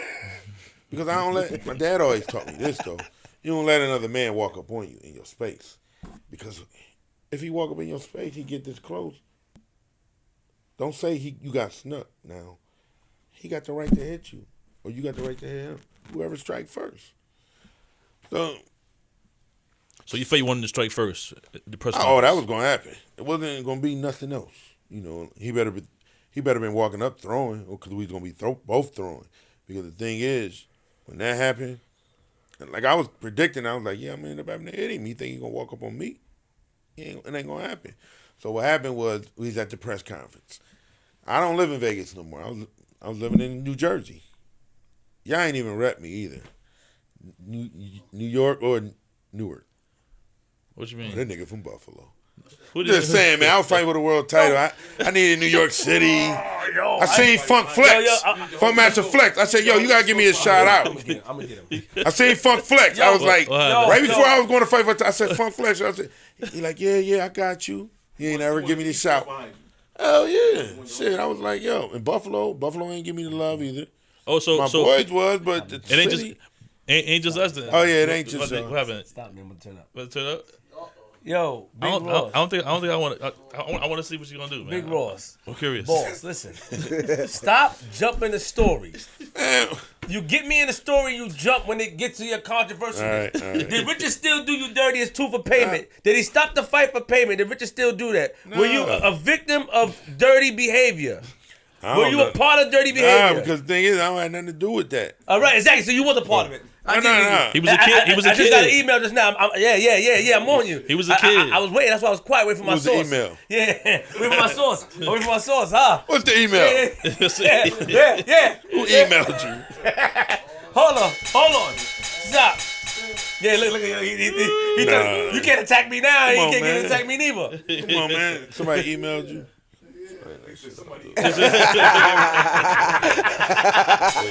That's crazy. Yo, what was quick. Before hold on. You slapped him in the face. Right. Move on with the story. I'm gonna get into the controversy because I just got some information on you. Damn. Yeah. I was waiting for my information. Come on, boy. Come on. What do you mean, come on, Vaughn? What? All right. Come on, Vaughn. What? He like, what you got me into? Why you set him up, man? You should have known. He should have known. He should have told you how the platform was. I told you how. Nah, but I mean, like I say, man, Richard Steele, you know, I don't know, but the thing is, no, listen. We on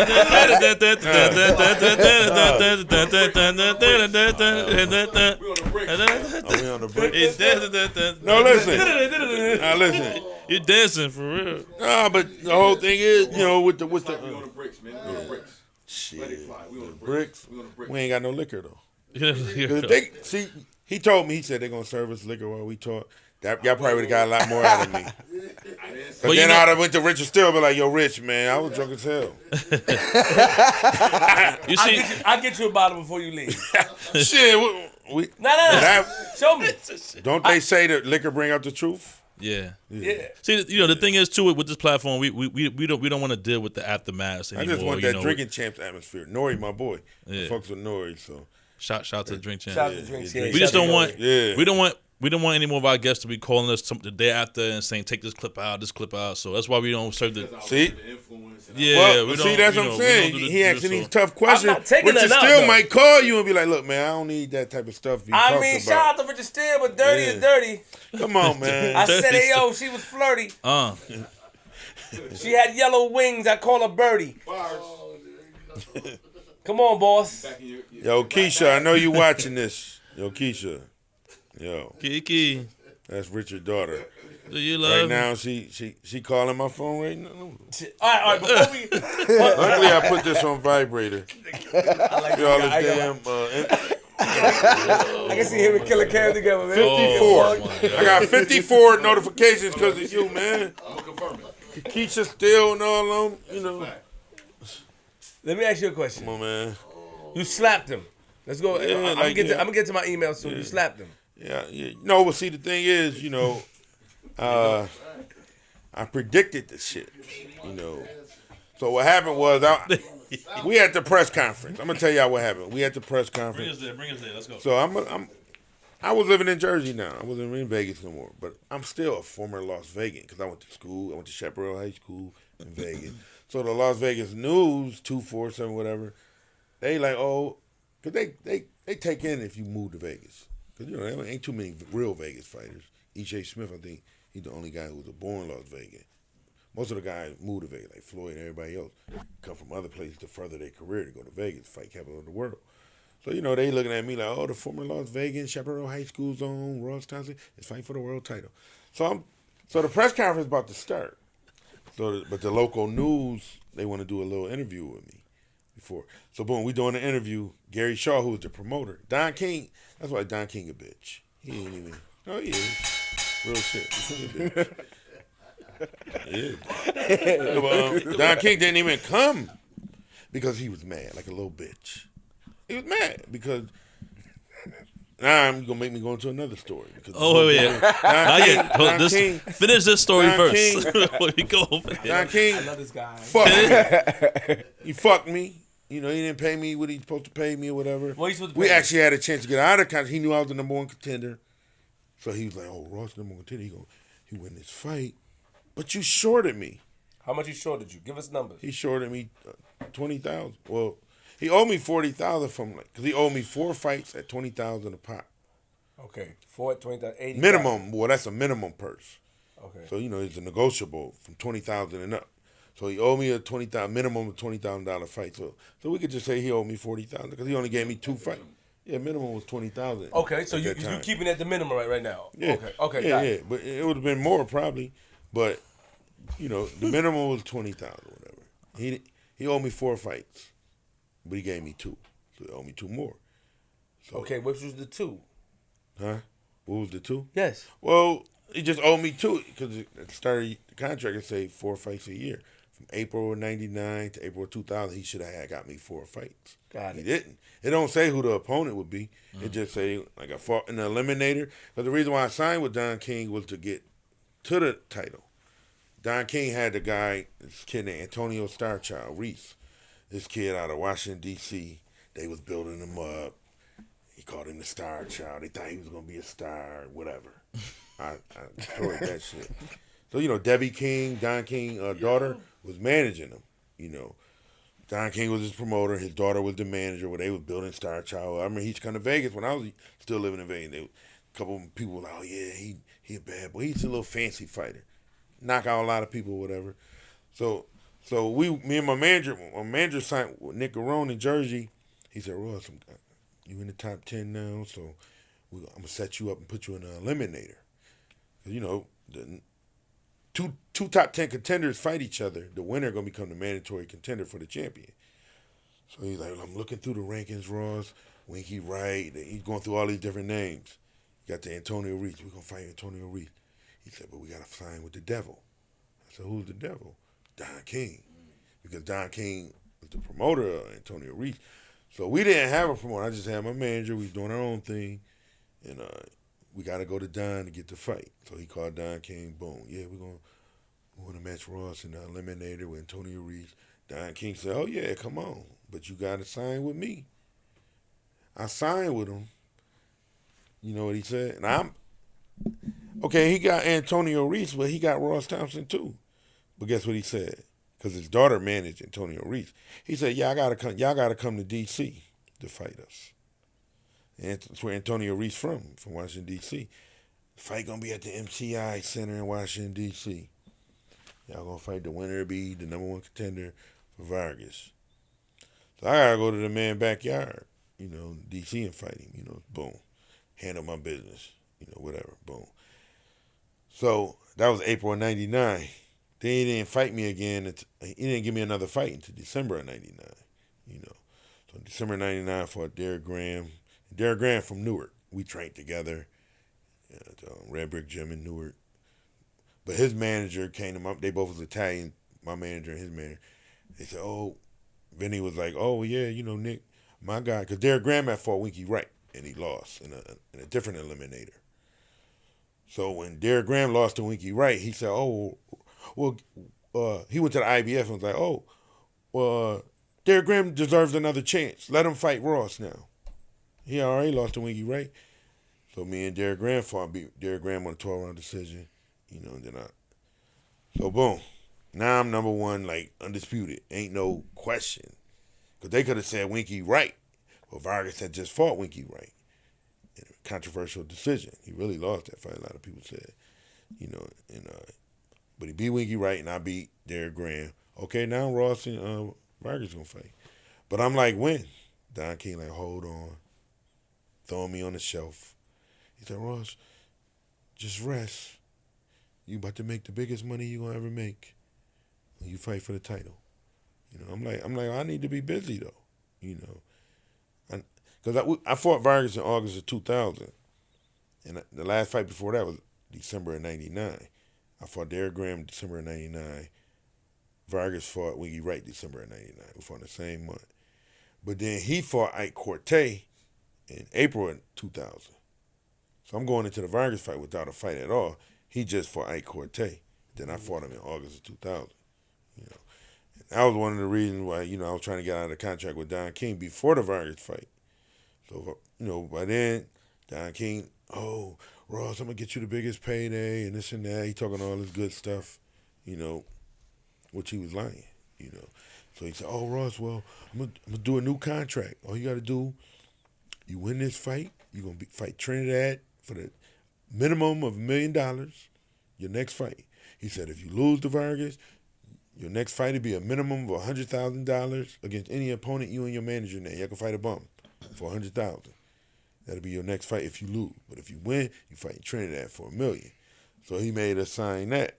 He said, if you win, you're going to fight Trinidad for $1 million your next fight. Vargas fought Trinidad after I fought him. But he said, but if you lose, you're going to get $100,000 to fight a bum. You're just going to get a tune-up fight and give you a free one. And then he didn't honor it. You know, because the thing is, after I lost to Vargas, he threw me on the shelf. You know. So what he did was, he knew he owed me the $100,000 fight within 90 days after the Vargas fight. He knew or it was 120 days, it might have been. He knew he owed me the $100,000 fight against any opponent me and my manager would have named for $100,000. So what he did was he just started ignoring us. So what he did was, so when Trinidad, so I fought Vargas in August of 2000. Vargas fought Trinidad in December of 2000, right after he fought me. So William Joppy was fighting on the undercard. He was a world champion at the time. He was WBA middleweight champion. So he was on the undercard of that big pay-per-view show with Trinidad and Vargas. He was one of the, feature fights on the undercard. So his opponent pulled out, the week of the fight. So Don King come calling my manager.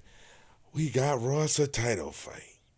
We got him a big opportunity. He got to move up to 160, and he can fight William Joppy for the world title. He going to fight for the title in 2 fights in a row.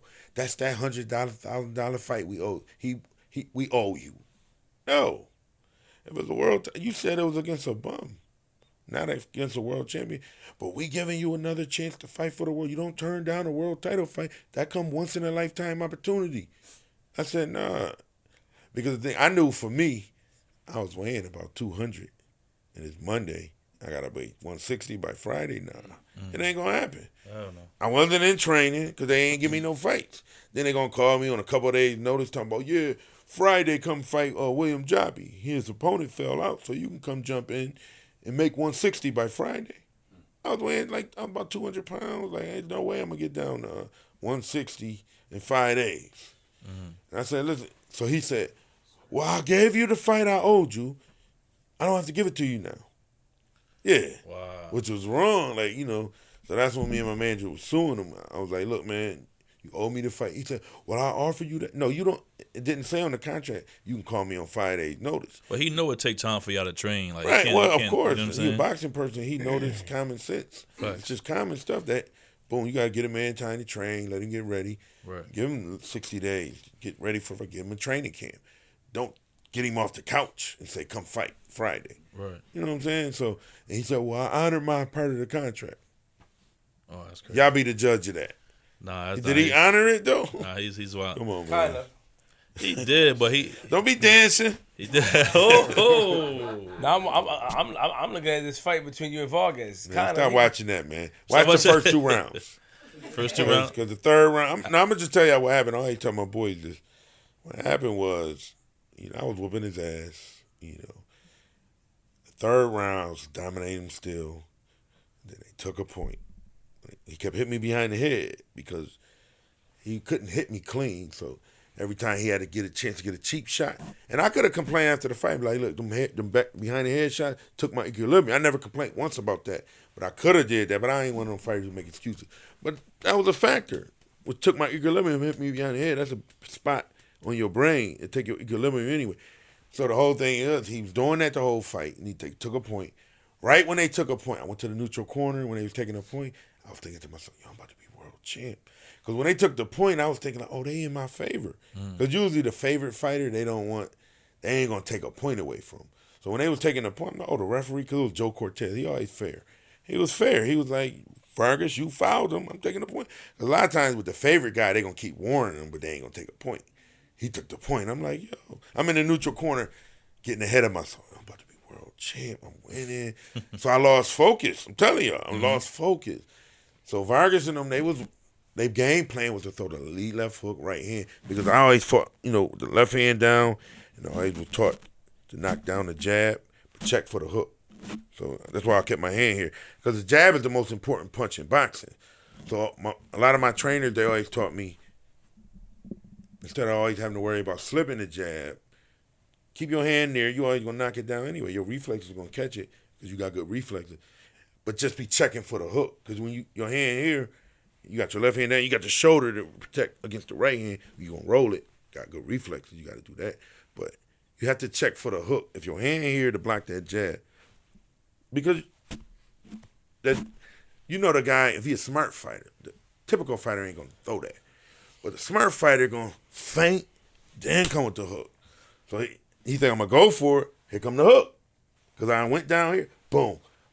That's why they always taught me, check. Boom, boom. Like, check. Bring the hand back. Always be anticipating that left hook going to come too. So that's why I try to teach my guys what my coaches taught me. I trained with some of the best guys, but they always taught me, to anticipate the other shot coming. So the whole thing is, that's what I was doing the whole fight with Vargas before they took the point. And that's why he was getting frustrated, because he couldn't hit me clean. So then in that little bit after the point deduction is when he knocked me down. That one punch changed the whole fight, because it took my legs, took my equilibrium, never got my legs back. And the thing was, I had to lose, 60 pounds or whatever. So my legs was weak anyway, but I always used to mentally rehydrate myself. After the weigh-in, I used to eat good and drink, like missing all that water I was missing out on. Drink all these Gatorades and waters, and okay, I'm good. Mentally, I said that. But really, your body go into shock when you lose all that weight. And then you got to get back in the ring 24 hours. Then you gain 20 pounds, 24 hours, pig out, drink all this juice and Gatorade, all this other shit. Then get back in the ring. The next day, I weighed 173 pounds. I was 153 the night before. Your body go into shock, though. So, thing is, he caught me with the punch. And I always don't give him credit because, as a champion, he figured it out. Because I can't just say, oh, well, I shouldn't have lost focus. So that's my fault. So it's my responsibility to stay focused. I remember my manager used to always say, Ross, just stay focused. I could always hear him screaming that when I'm fighting. Certain things you would hear. So I ain't going to say, oh, well, it was because of this. At the end of the day, it was my responsibility to stay focused, And, I would have went on and became a world champion, but I got ahead of myself. Sitting in that neutral corner, I'm like, yo, I'm world champ. Like I had already won, and I hadn't won shit yet. You know what I'm saying? So, it was a tough one to come back from, man, mentally in boxing, man. People always like, oh, Ross, you got all the skills in the world. You're going to be a millionaire. You're going to get all this money. People be telling you this, but they don't know, how the shit you go through to get to that point. And then, like that fight, it was hard to mentally come back from. Because then, just me being the fuck up that I was, though, I even had to deal with my managers having patience with me after that fight. After the situation with Don King threw me on the shelf for a year because we was trying to get out of the contract. He was like, I ain't letting you go. Even though he breached the deal, he still was like, I ain't letting you go. And I thought he was just going to make me sit for 4 years. But after it was 14 months, he sent out a release. He sent us a release. He released me out the contract. He said, y'all free to do what you want to do. And then he was telling the whole boxing world, Ross is not a loyal guy. I got him his biggest payday, and he fucked me. He walked away from me after the fight. I got him the most money he ever made, but he ain't say with everything else that happened. He just was telling a lot of people in the boxing world, oh, Ross, he's a bad person. You know? Did he get you the most money you ever made? Yeah, I made down there $500,000 for the Vargas fight. But he didn't even do that because, see, no, I got more than what I was, because I'm just telling you about boxing. See, now they going to say I'm snitching. Yep, I'm about to snitch. Because guess what? In boxing, what they do is they steal from the fighters. You know, that's what they do. See, in boxing, they look at boxers, oh, them boxers, they uneducated. NBA players, they went to college. NFL, they went to college. Boxers, oh, them street dudes. Get them a little crumb. They be happy. That's how they do it. And I be talking to a lot of boxers. I be like, don't be dumb. Because a lot of boxers can fight their ass off, but they dumb. A lot of boxers really dumb. They let people. I watched Yuri Boy Campus fight Oscar De La Hoya. He made $25,000, and Oscar made $5 million. How he making $5 million? You only making. And they throw him some crumbs. Them Mexican motherfuckers. They threw Yuri Boy Campus $25,000 and say be happy. And why they took the pot? Because this how. See, I'm about to snitch. Fuck this. Fuck boxing. Because the whole thing is, in boxing, man, what they do is, like, I could have this kid as a youngster, and this at the smallest level, because he's a 4-round fighter. He ain't even turned pro in professional boxing yet. He UFC, he pro, was 7-0 as a UFC. Yeah, okay, a guy like him, if he turned pro boxing, he do boxing and MMA, UFC and pro boxing. But, so I could have him as in a 4-round fight. And I said, I got Solomon Renfro. I called the promoter. Okay, Rod, well, I got this kid. I want to test him against Solomon. And if I know if he beats Solomon, Ross, then I know I got a guy that I can sign. So, Ross, I need you to get Solomon to take the fight, though. So, Ross, it's $5,000 on the table. But I'm going to give you the $5,000, Ross, but I need you to convince. You can keep 4 and give him $1,000. That's what they do. And they don't care about the fighter. They will tell me, Ross, you go to Solomon and tell him to take it. We're giving you $5,000, but you can pay him what you want to pay him. We don't care. They don't. That man over there, he don't care if we Byron him, whoever. I don't care. You just get. We need you to deliver Solomon to the ring as a body against my guy. If they want their guy to win, they're gonna say, Solomon, take the fight. How much, Ross? Oh, it's only $1,000, but it's really $5,000. That's what they do in boxing. Don't even use my name in this scenario. Use somebody else's name. I'm just saying. I feel you. I feel. And I see.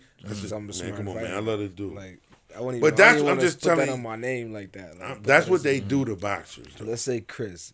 Right, Chris, Joe, somebody else, Joe Black, Joe Boxer. You know, but that's what they do in boxing. They will say, "Oh." So what they did when I fought Vargas, because they don't never want the boxer to get paid. You know, Don King and my manager was talking, so they was negotiating my purse for the Vargas fight. So I was see, a lot of boxers don't know this. I always knew the rules of boxing. A lot of boxers, they can fight their ass off, but they ain't smart. But I pay attention. I read shit. So I always knew the rules of the IBF. If you're the number one contender, you negotiate honestly with the other promoter for a purse. But if y'all don't agree, the IBF give a deadline. They're going to say, we're going to give y'all 30 days to agree on a purse for both fighters. If y'all don't agree within that 30 days, we go into purse bid. Once they go to purse bid, any promoter in the world could bid on the fight. Like Vargas was with Main Events, Lou Duva and them back then. I was with Don King. So they got to make a deal to agree on my purse and Vargas' purse for that fight. It's mandatory, or they're going to strip Vargas for his title. And then I'm going to fight for the vacant title if they can't agree to a purse. They're going to strip Vargas. So, you know, they going back and forth or whatever. So I knew that I get 25% of the pot. So I read. And I remember right after Vargas beat Ike Cortez, HBO had signed him to a contract. His minimums was $1.3 million. So I read. Like a lot of boxers, they don't pay attention or whatever, because they don't be knowing stuff. So I remember when I seen it way back in April of 2000. I said, after he beat Ike Cortez, I said, oh, they just gave him 1 point. I said, oh shit, I'm gonna get paid when I fight him, because they get 75-25 split. I'm the mandatory contender. I said, oh, they gonna have to pay me now. They ain't gonna be no, because what they'll say is, because my biggest purse before the Vargas fight was $25,000, you know. So they was like, so when they start negotiating, I'll give him 100. They thinking I'm dumb, I don't know. So when they first offer, oh, we'll give Ross 100. We'll give him 100,000. He gonna be happy. He never made that kind of money. So my manager called me, he's like, Ross, they want to offer 100. I said, hell no. My manager was like, Ross, you sure? I was like, hell, I was like, $500,000. Because I was going a little high. I knew what the fight was worth. I said, you just got to do the math.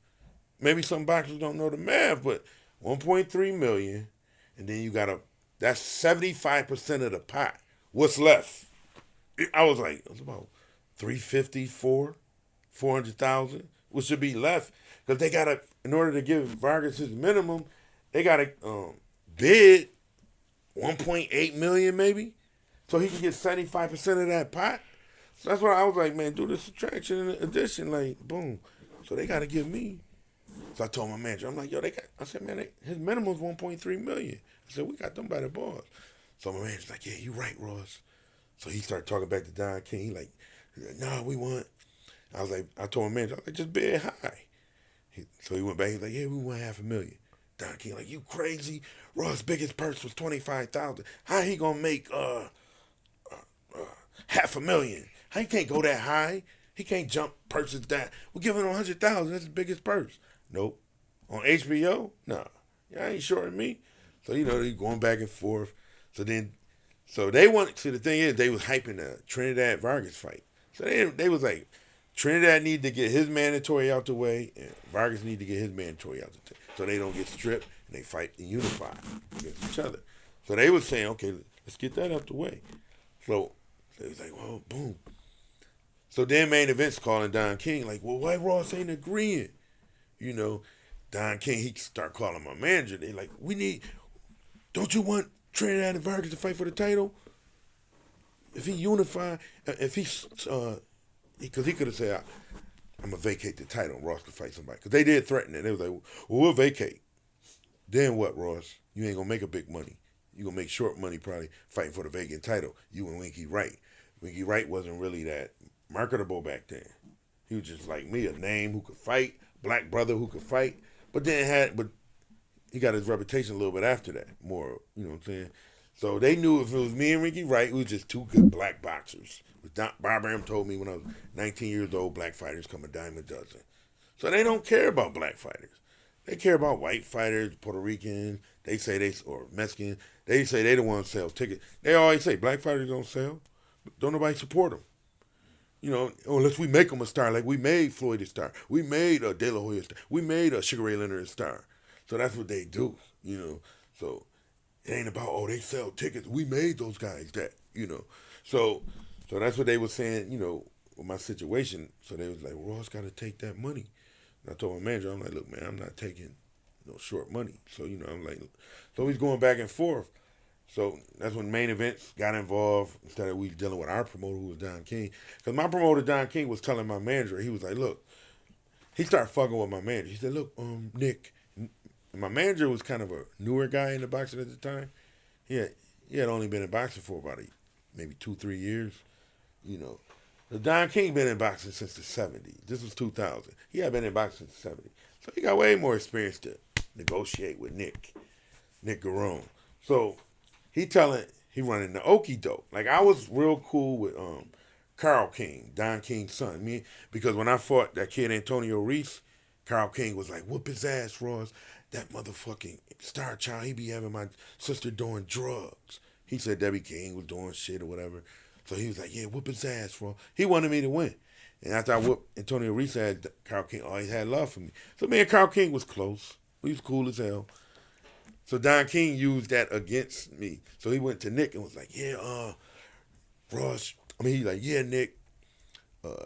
Ross, you think he's your friend? He calls up to the office all the time trying to sign with Carl to make my manager go against me. If my manager think, oh, Ross betraying me behind my back. Because Don King telling him his lies.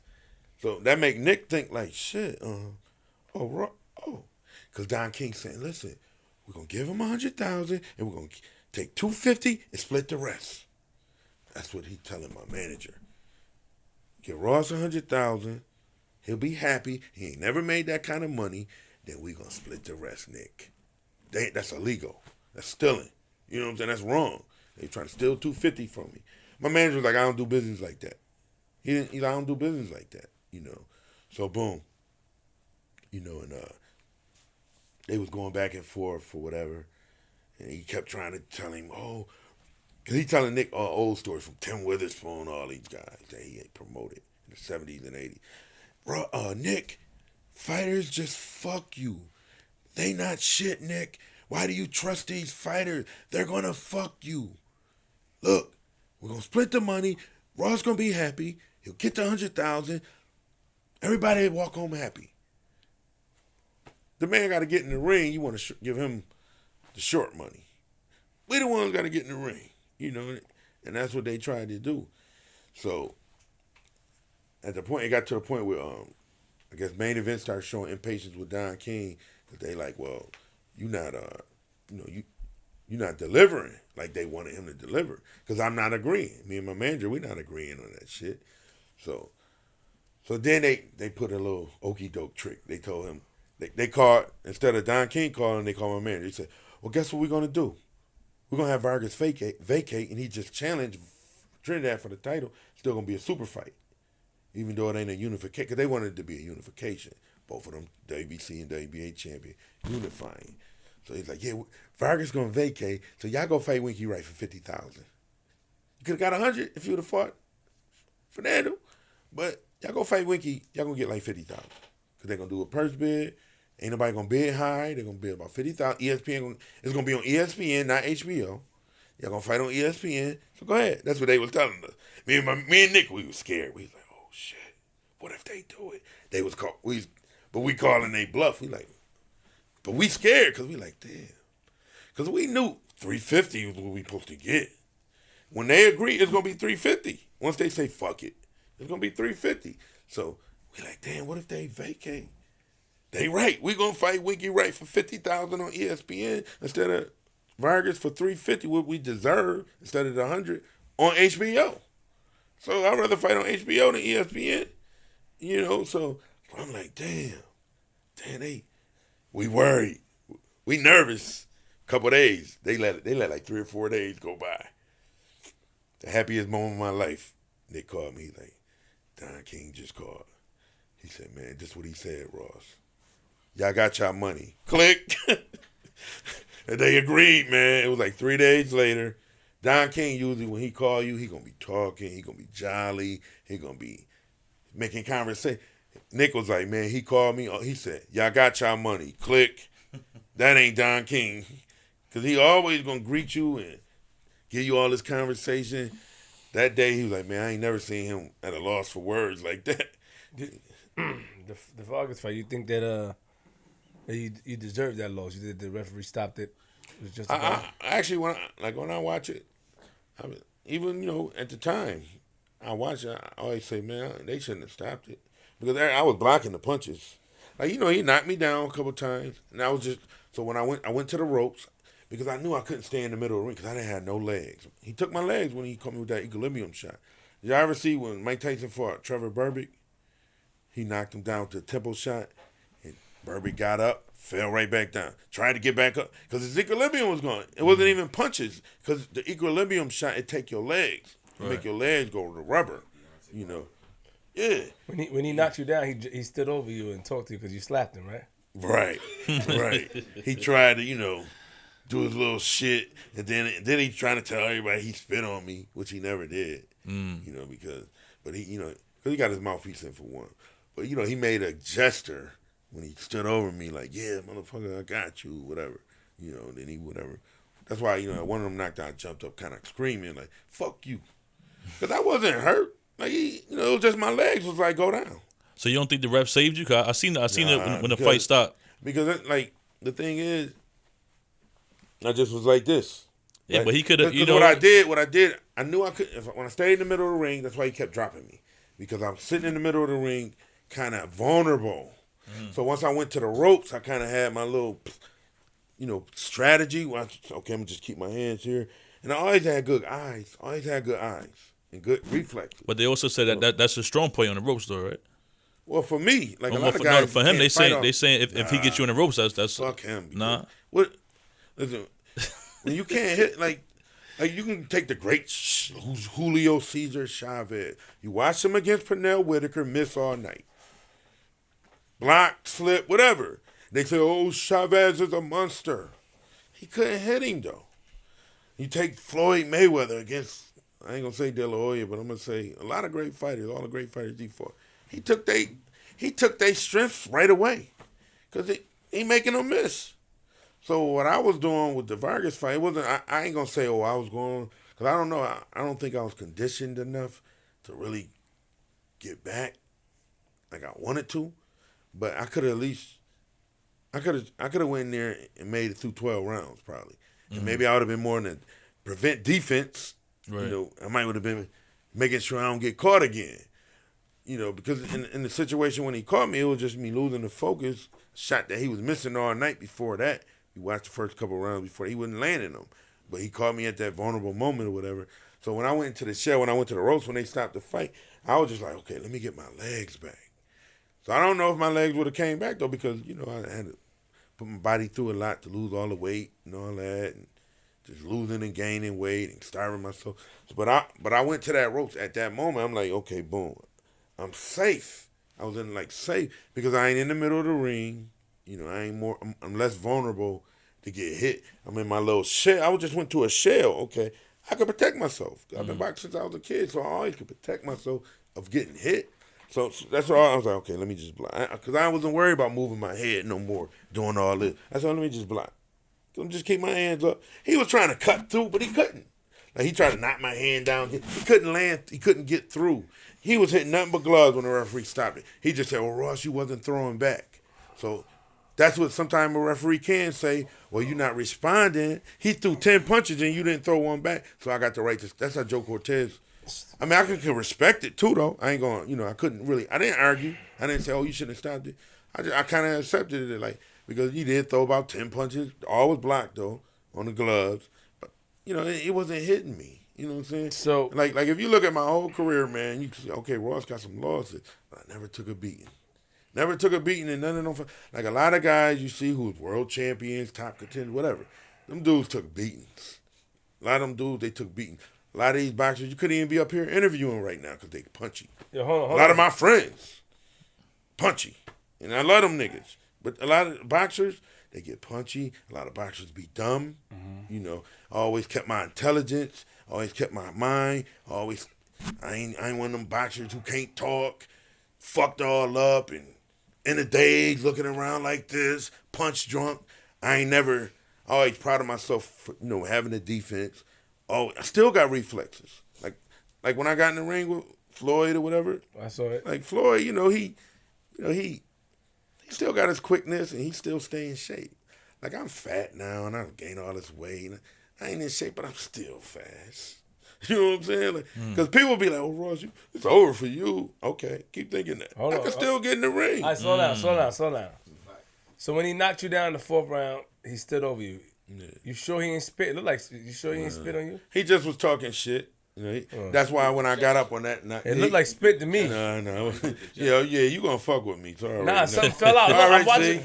I'm watching it now. I already know what he's doing. No, I'm not watching that. Go ahead with no, that hold on. That's why you got up mad. Look. No, because when he knocked me down, look. He said something. He said, punk G, bitch, whatever he said. Oh, okay. Look like okay. He was saying some shit like punk bitch or whatever. Oh, so it was a sweat and stuff. It looked like. It might have been the sweat or whatever coming. Okay. But you can't spit through a mouthpiece. Nah, it makes sense. You got to take your sense. mouthpiece out to spit. I apologize.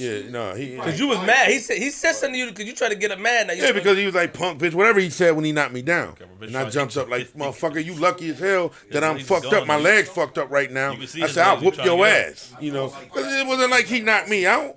You know, he ain't even hit me hard. He just hit me in the spot. In boxing, man, it's pressure points. You can hit a motherfucker in a certain spot. I can see you trying to like get everything back together. You're blinking a couple of times and trying to get it back together. Yeah. But let me ask you a question. You said earlier today that your whole career been controversial. Yeah. Get into that. Well, you know, just within the media, Like I'm gonna tell you, man. Like when I was 17 on the USA team. Like when I got on, no, this is how the controversy started though. I was 17 on the USA team. You was a kid. Yeah, I was a kid, whatever. So me being I was the youngest member on the team. When I got on the team, De La Hoya was on the team. Mm-hmm. He was 6 months older than me. We both were 17, but I was born in June. He was born in February. So I got on the USA team. I was top dog or whatever. So we fought in the world champ. We all as USA team. We went to the World Championship in Sydney, Australia, the year before the '92 Olympics. So it was the World Championships, World Amateur Boxing Championship. So, I won my first fight at the World Championships. Then the second night I fought the tall Cuban. The Cubans always dominating the amateurs. Most of the Cuban team get all the gold medals. So I was fighting the tall Cuban, Juan Hernandez. He's a two-time world amateur champion. He's 6'4", 147. I beat his ass. Like I was whooping him. I mean, he won the fight though, but he was tall. He jabbed on his little long jab or whatever. But my first fight, how impressed USA Boxing was, and then the second fight with the Cuban, who was way more experienced than me. I was 17. He was a 26-year-old man or whatever, and he already was a 88 Olympian, and he won a two-time world champion. So, he the guy or whatever. So when I fought him the second night, they like, oh, let's see where Ross really at. Because I had fought a couple international fights before that. So I was just getting my international experience on the USA team. So then when I fought him, after that fight, USA Boxing coach was like, Ross is our next superstar. Like they was gonna make me like a star, and they was gonna like tout me like how they did Oscar De La Hoya. Cause De La Hoya, that's how he became the Golden Boy and all that. And, he was coming up with us, and then when he won the gold medal in '92, they made him the Golden Boy and all that shit. So they were gonna put me in that category because I was very young, being the youngest dude or whatever. So then so at that same tournament, we in Australia, me and a couple other fighters. So we lost. Like the tournament lasts like 3 weeks. I lost like in the second week or whatever. So I got a whole 12 days in Australia fucking around. So a lot of only ones who made it to the medal round was De La Hoya, Eric Griffin, and Larry Donald. 3 guys on our team made. Rest of us, no, Vernon Forrest actually made it. It wasn't Larry. Yeah, Larry Donald, Eric Griffin, and De La Hoya. No, De La Hoya lost, actually, I meant. De La Hoya lost early, too. He lost the first day, actually. So it was Tim Austin, Griffin, and Larry Donald. Those were the 3 who made it to the medal round. So all of us other 9 dudes, we out. We in Sydney, Australia. We out here getting bitches. We out here talking to chicks. We got the hotel, the mall connected to our hotel. We having fun. But the coach's rule was don't have girls. You can't bring girls to your room. That's the rule. I'm 17 years old, 18, whatever I was. I'm the youngest dude on the team. So we got in some trouble with some girls, See, don't start that shit. Because it was a controversial thing. That's what I tell you, it was controversy. Some shit happened, whatever. What happened? See? Yeah. Google it. I don't even. You probably got to Google Australia. Because it was all over the Australian news what happened. What happened? You were Indian giver, man. You were Indian. You throw Okay, it out there, they because just. you probably won't Google this shit or whatever. But this shit was all over on the Australian. It was all over Australian news. All right, so it's public USA knowledge. Then. boxer knocks out a female. Over It's here. public knowledge, then. All right, so we can talk about it. USA boxer. It's the World Championships. It's countries from all over the world at this tournament in Australia. So, we got some little chicks, bring them to our hotel. Well, we out the tournament, so we ain't fighting no more. We got to still stay there for another 2 weeks. So we just having fun, the fighters who got eliminated. We having fun. We getting girls, doing our thing, partying or whatever. Because we ain't in the tournament no more. So, we're just going to enjoy our time in Australia. Shit, you in Australia. It's pretty beautiful over there. Nice. The women love us. Yeah. They love Americans. Come over there. We had our USA outfits on. That's going to get you some pussy. As soon as they look at that USA, oh, he got the USA? Oh, yeah. The girl's going to give it to you. You're going to get it. That's just how it is over there. Let's go. Top, No, but that's how it was back then. Yo, tell a story, man. So boom, we having fun. You hyping this guy up, man. So I tell, and I'm the young boy, because Larry Donald was 24. Tim Austin was like 21. I'm the young boy. But I'm like, I got some chicks. I'm like, I got some chicks. I was like, she got 2 friends. Right. Me, Eric Griffin, Larry Donald, Because this was after the tournament was over, actually, though. Eric Griffin had just won the gold medal. So I said, I'm going to get you some pussy, E. He's a little dude. He's 106 pounds. I said, I got you some pussy, dude. I got 3 chicks. So Tim Austin and Larry Downer. No, me and Larry Downer was roommates. Eric Griffin and Tim Austin was roommates. So I'm like, yo, come on. I got some chicks. I met them at that mall. You know, they come into the room. It's going to be 3 girls. Well, 4. My girl and 3 other ones for y'all. So, boom, we having fun. We there chilling. We get to the room, you know. So I'm in my room with my chick, Larry in his room, Eric Griffin and Tim Austin in the room. So I was talking to the one chick. I heard a boom. I heard a bang. I was like, yo, what the fuck was that? Come in the room. The girl knocked the fuck out. Tim hit the chick. Boom. He hit her. Her head hit the wall. She fell. Then he was dragging her into the hallway. What? Yeah, he was dragging her into the hallway. Hey, don't. This part of the story, don't take this and try to. Tim who? You know what I'm saying? Hey, I don't want nothing to do with Tim this Austin. story. He ended up winning the world title as a pro. He was a bantamweight. You know, he was just a young boy at the time. He didn't really. Why he hit her though? Because he told me, he said, because he had a gold chain on. We always used to wear a little gold chains to get a little money. We wear chains. Of course. She snatched his chain. But she was kind of like playing with his chain like this, and then it broke. He didn't have a thick one. He had one of them. Intentional. It wasn't intentional, I don't think. Oh, he just. But Tim got me. I don't know. What the fuck. Yeah. Whatever. All I know, she was doing some shit like this, messing with her chain. Boom, and it broke. So he knocked her out for that. I never seen him hit her, though. Well, all I know is I heard boom. She was There 16. was a big hole in the wall. And then, so the other girls that we with, my girl, the other girl, they like, oh, we're calling the police. I'm like, oh, shit. I went to bed. No, you a little kid, and you know you in trouble. So go to bed. Just go to bed. And hopefully when you wake up, don't nothing happen. I can see him though, like just laying down. yo. Just I'm like, we in trouble. Because they was like, we calling the police. laying down. And I'm thinking the police gonna come, the coach is gonna find out. We in trouble. I'm like, damn. So I went to bed. Show me how you lay down like this. I'm laying in the bed like, what the fuck? I hear a knock at the door. As soon as I heard the knock, the butterflies. As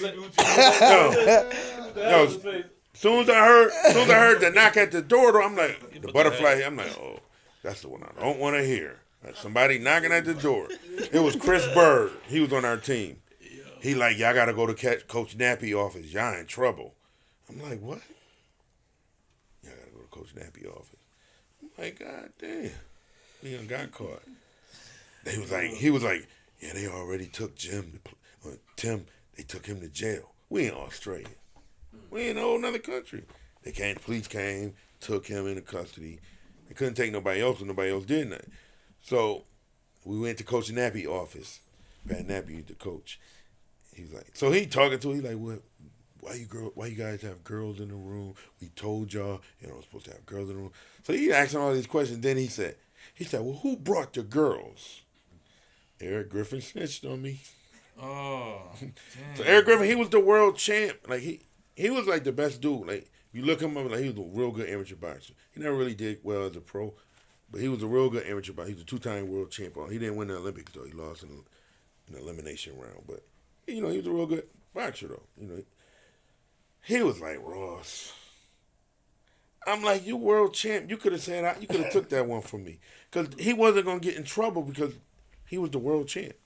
USA Boxing wasn't gonna bother him because he was world champ. He had just won the world championship. He's a favorite to win the gold medal in the Olympics in '92. It was '91. Olympics was in '92.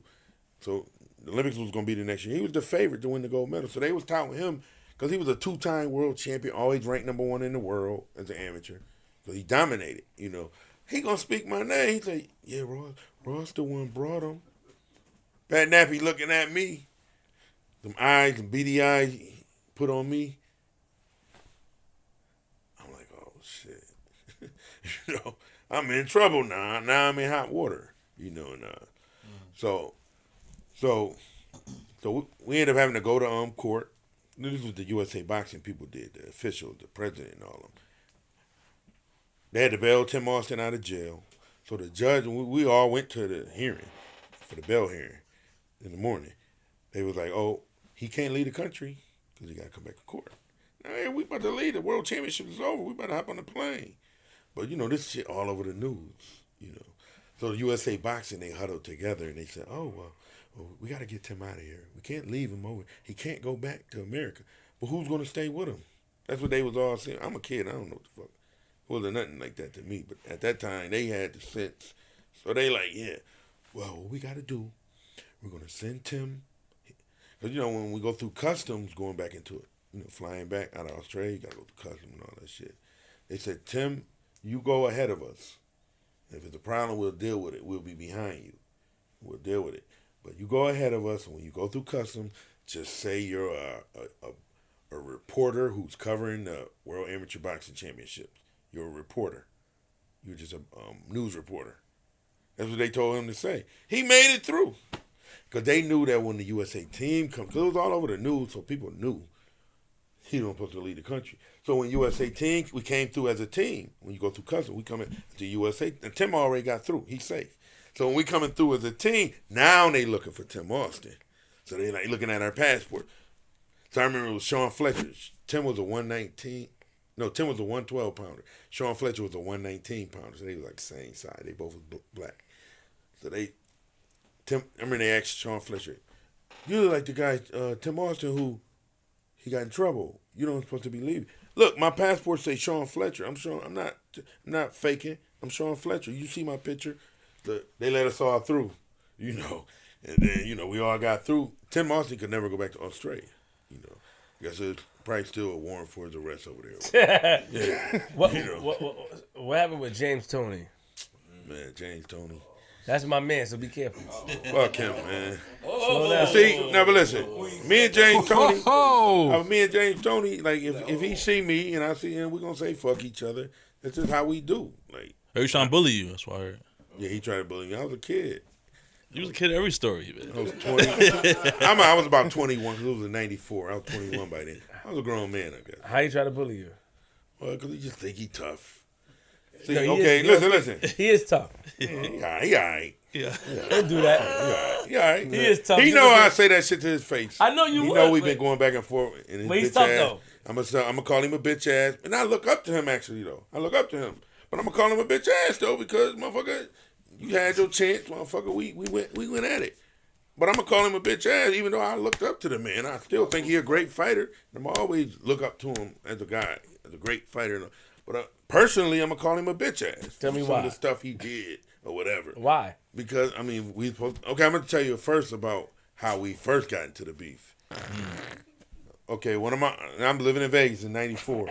One of my friends from Buffalo came to Vegas. Man, stop it, man. Let me tell a story. My story be too long, I guess. No, No, but, He's a funny guy, man. when he came to Vegas in '94, he came to Vegas, and then one of my guys from Buffalo, they was bringing in as a sparring partner. Okay. So this kid named Rodney Collins, he from Buffalo. So, they bringing Rodney in. So, I'm in Vegas. I'm like, yo, Rodney, you out here, yo. I'm happy my boy out here from Buffalo. So I'm like, yo, he's like, yeah, we're going to be sparring at Top Rank Gym. At this time, I had left Top Rank. Me and Roger was at a different gym. Floyd was over there. No, I don't think Floyd was there yet. But we was all at this other gym. Mm-hmm. It was a different gym. We didn't go to Top Rank no more. So they was training at Top Rank Gym. So I was like, I'm going to come over there. Because we trained at different times. He was like, well, James Toney like to train at like 4 in the afternoon because his fat ass don't want to get up early. We used to train at 12. James Toney bitch ass don't talk shit just cause. No, but he wanted to train at 4, whatever. So we go. I was like, I'll meet you over there. I told Ronnie I'll meet him over there, whatever. So we in the gym. James Toney, just regular at the time. So then they start sparring though. So then when they start sparring, Rodney couldn't hit James Toney. James Toney was playing with Rodney. But Rodney was a bad motherfucker. He could fight. Rodney was throwing in shots though, but James Toney's defense was crazy. Nobody could hit that motherfucker. So, James Toney, he talking shit. He making Rodney miss. He doing his little, you bitch ass motherfucker. You a bitch. Punch like a bitch. Talking shit. And Rodney ain't saying that because Rodney like the type of guy. He a cool dude, but he ain't like a shit talker. So he don't really, if I would have been me and James Toney would have been trash talking each other. I'd be like, nigga, fuck you. I ain't gonna let him talk the shit to me.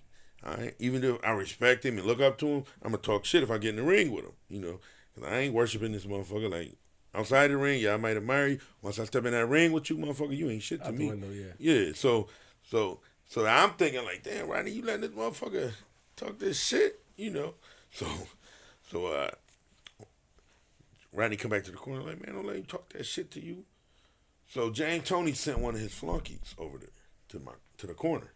Cause I was like on the ring, I wasn't the trainer, but Rodney was out there by himself. So when they bring you in as a sparring partner, they don't let your coach come. Rodney ain't got no coach. James Toney got his guy. Rodney, I'm the only one. I'm the young dude, but I'm in his corner. Cause if I wouldn't have been there for Rodney, they would have been like, oh, come over here and get some water, go back over there. With no coach. That's how they do the sparring partner. They pay them well, but you go over there, we ain't telling you shit, go over there in the corner, got your water, go back over there. Get the fuck away from us. So I could give a strategy to whoop your ass. That's what they doing. You know what I'm saying? So he got me. I'm over here, like, boom, bam. So James Toney gonna send the dude over there. Yeah, James don't want you in here because I'm over here in this corner. I said, what you mean? He said, you talking too much. I was like, man, I ain't going nowhere, you know. So James Toney heard me telling dude. So James Toney started walking. He's like, you gotta go. I said, man, fuck you. Because I ain't like the way he approached me. You gotta go. I said, man, fuck you. So then I'm a defiant dude by nature. So, you know, when he came at me, I'm coming at him. Eddie Mustafa, y'all know Eddie Mustafa Muhammad, he's from Brooklyn. He's a world champion. Yeah. He was a coach who was in the gym. So he was like trying to, like, Ross, man. James Toney was renting top ranked gym. So he have his private session. He paid Barbarian $5,000 to rent the gym where, you know, only him, his sparring partners, or whoever he wanted in there. So Eddie Mustafa was like, Ross, man, he renting the gym. He got the right if he don't want you in here because he paying for this gym right now. He owned this gym pretty much because he renting it for the 3 hours a day. Just leave, Ross. Don't even start no trouble. And I respect Eddie, and I was like, yeah, you right. So I left. You know, so after that, that's when the little drama shit started with me and James Toney. And then he was Bronco McCart, and I think it was another kid. There was two kids from Michigan that he wanted to fight me. They was coming up with me. Like, we'd come up in the same time, you know. And they had about the same. I was about 8-0 at the time. Them dudes was about 6-7-0 or whatever. So he was like, yeah, Bronco McCart, I want you to whoop his ass. Fuck him and this and that. So we always had that little shit. Then all that shit died down or whatever. It never was talked about no more until way after I fought Vargas. It was when, you know, his career was kind of like whatever. He was heavyweight and he had lost the heavyweight title and he just, whatever. He wasn't doing shit. But then I don't know how it started again. The controversy started again. But I think it was on social media. And then it started again. I don't know how. I don't even remember how, but then they started talking about me and him fighting. So my guy was like, yeah, they sending me a contract, but they want you to come to Michigan to fight him. I said, I'll go to Michigan and fight him. They sent the contract. And I agreed. Then they called him back and was like, well, we got to get a venue for the fight. So they was saying they was having a problem finding a venue. I'm like, that's James Toney, though. His name alone sells it, you know. So it was that, and then it was out of nowhere. It was no more, like, we didn't hear from him no more. So we were supposed to fight, but then he get on boxing scene, and they ask him, and he like, they say, oh, I thought you and Ross Thompson was fighting. He like, yeah, fuck Ross Thompson. I fucked his mama. The Buffalo Bills was losers. They lost 4 Super Bowls. I said, answer the question. He was dancing.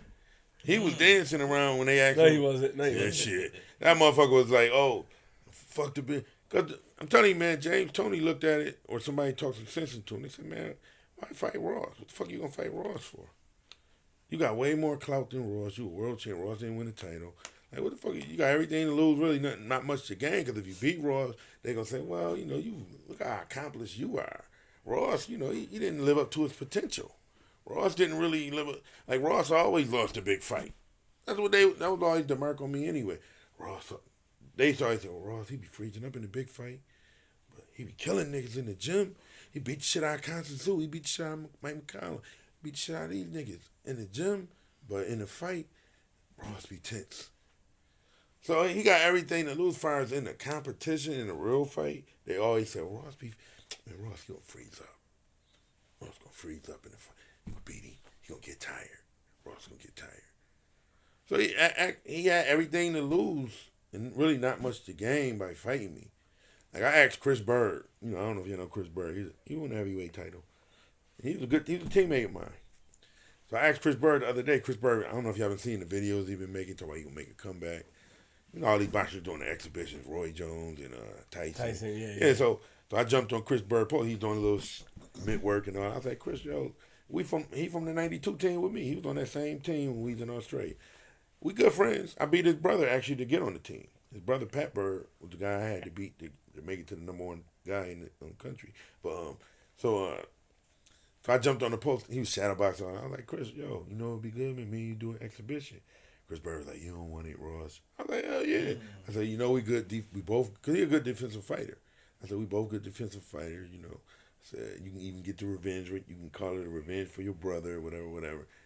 But then Chris Bird thought about it, and he said, man, Ross, why should I fight you? Like, Chris Bird was a world champion. He won a heavyweight. He beat Holyfield. He won a world title. I didn't win the world title. So Chris Bird can say, I'm giving you a chance to shine because his name is bigger than mine because he was a world champion. I wasn't.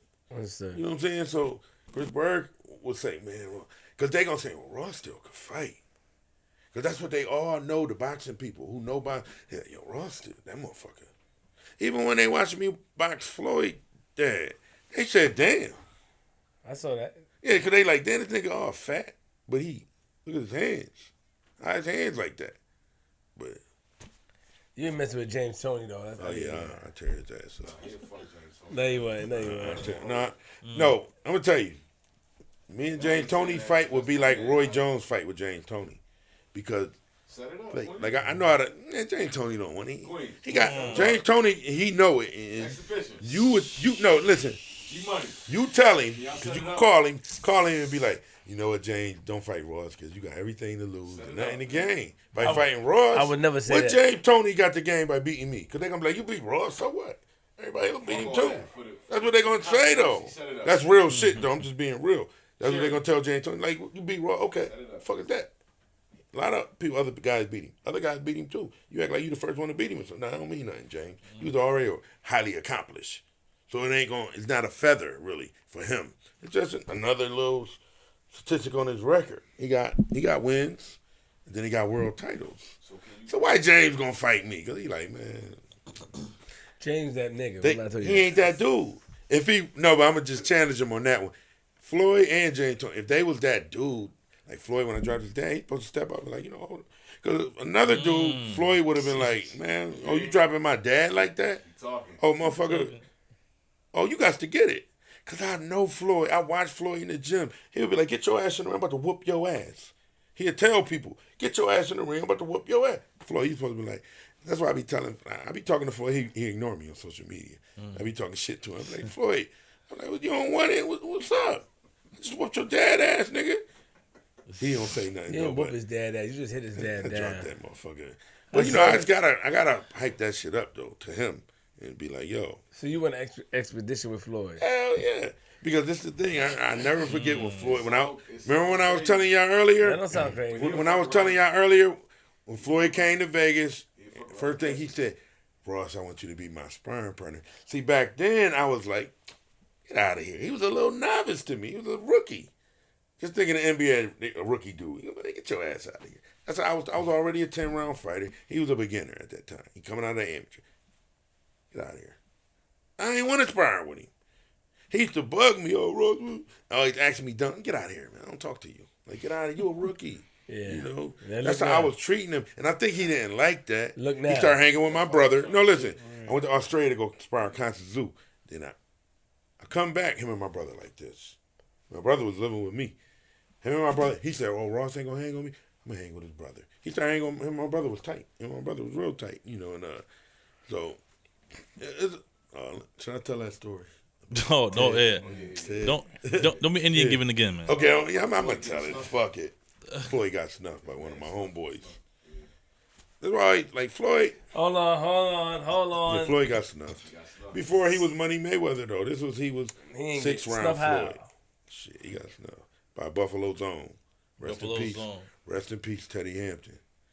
But he got snuffed. Why he snuffed him? So what happened was, my man Teddy was a light skinned dude.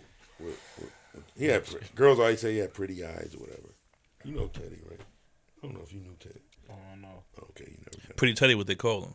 Yeah, he had the eyes, Yeah, whatever. chill out, dude. Our girls like Why you him. hyping him for? Pretty Teddy. His man. baby mother, Floyd baby mother Melissa, not the one that died, the other one. I don't know if she liked it, Ted, or whatever. I mean, we was all in the gym one day at the Golden Glove Gym in Vegas. This was when Floyd had first came. We all kind of was together, all training under Roger. I was the OG though, because I was, that's why me and Floyd didn't get along, because he always wanted to stand out. And I'm like, motherfucker, you gonna respect me, because I'm like the OG. Get the fuck out of here. All everybody else was worshiping him, whatever. So Melissa, his baby mother, she was like, oh, who's the new guy? Ted, I came to Buffalo summer of '97 and brought Ted back to me. Okay, brought Ted to Vegas with me. He used to try to box or whatever. So I brought Ted to Vegas with me. I said, Ted, you gonna come to Vegas with me? Came to Vegas. He hanging around us. He with Floyd. Because I didn't really hang with Floyd, but we trained with the same trainers. Sometimes after the training, we'd train. My brother with him. I'm be around because my brother was with him. So I might be with my brother kind of. So I'm with Floyd too. We used to always be at events together. But me and Floyd never personally hung together. Like just me and Floyd, never. Because I wasn't going to ever do that. It's just, we didn't get along like that. But my brother got along with him. So I might be with my brother. And like a lot of times we used to do stuff together. So we all be together. So I remember we was at his house playing basketball. So, no, actually, I'm talking about the time at the gym when his Floyd baby mother was like, oh, who's the new guy? Oh, he got pretty eyes. His eyes pretty. Floyd was like, oh, he only like white girls. Like, he ain't have to, like, he hated. He was hating. Because he felt insecure that his girl, was, gave him, yeah. So he was like, oh, you only like white girls. So ain't nothing happened after that. It didn't even escalate or whatever. So then I remember we playing basketball. Floyd had a little basketball thing at this apartment complex he was living in. Like a condo he was living in at the time. It was like a little basketball thing we used to play. So he was following my friend Ted hard. Every time Ted we was playing 21. Every time Ted go to the hole, boom, hit him. Like I ain't never seen Floyd play tough. But he just didn't like Ted. He didn't like him. I don't know if it was a light skin thing. Yeah, but he didn't even like Ted before that. I'm telling you, he didn't like Ted before that. But that was the icing on the cake. Okay. Once she made a compliment to him, and that's his baby mom. That's it. It was it. That was it. Right. From there. Especially with his ego. Right. So boom. A couple of days later or whatever, me and Teddy, we was on the strip. So I used to mess with this girl who used to hang with Ted. We used to hang with Floyd baby mother. So they was together though on Circus by the McDonald's on Vegas Boulevard. So we chilling. I seen the girl Danielle. I'm like, yo, what up? We talking. So we talking. We just kicking it. And then I'm like, yo, let's go to Gold Coast. It was a little place everybody go play bowling back in the '90s. It was a casino, but they had a bowling alley there. I'm like, let's go bowling. So it was like on a Saturday night. I'm like, let's go hang out. She like, oh, I'm with it. But I got Ted with me, and she got Floyd girl with her. So I look at Ted. I'm like, yo, you, because we got hooked them up kind of. It's a double date almost. So she like, so Ted like, yeah, I'm all right with it. I don't care. So she like, yeah, I don't care. I don't know if it was just innocent to her. It kind of might have been innocent, So we like, all right. Then Ted seen a ring on her hand. He's like, oh, let me see your hand. My friend Ted, he was wrong for this, but she put her hand out. He's like, that's my ring. He snatched the ring off her hand. So, because what it was Pretty brother, Ted, come on, man. well, see, it was a long story behind that. It was a ring, my brother and Ted, whatever. I ain't even gonna talk about what they was doing. They was doing some shit. You might as well get into why he seen that and did that. No, but I'm about to explain, like the ring, my brother's, Ted was saying that ring was his. My brother was saying that ring was his. So my brother had sold the ring to Roger Mayweather. Because their uncle Roger, he's a hustler. Real dude. That's the realest dude out of all of Mayweather. That's a real dude. But Roger like a street dude or whatever, all that. So Roger was a real one. My brother, he knew to go to Roger. Hey, Roger, I got this ring. Because Ted and my brother, they had this ring. They had a little other jewelry too that I ain't gonna, whatever they got it from, that's their business, whatever. But they, doing their thing. So they got the jewelry. Boom. So it's a nice ring. So my brother, he know Roger loved jewelry.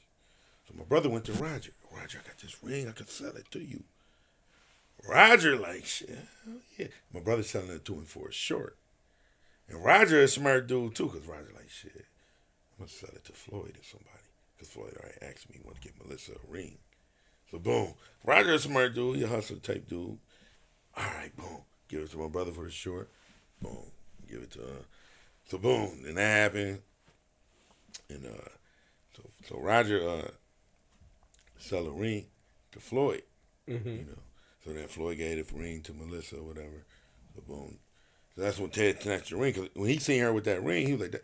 I don't know between my brother and Ted. He took it off. What happened? I don't know what happened between who ring it really was. I don't know. Whatever.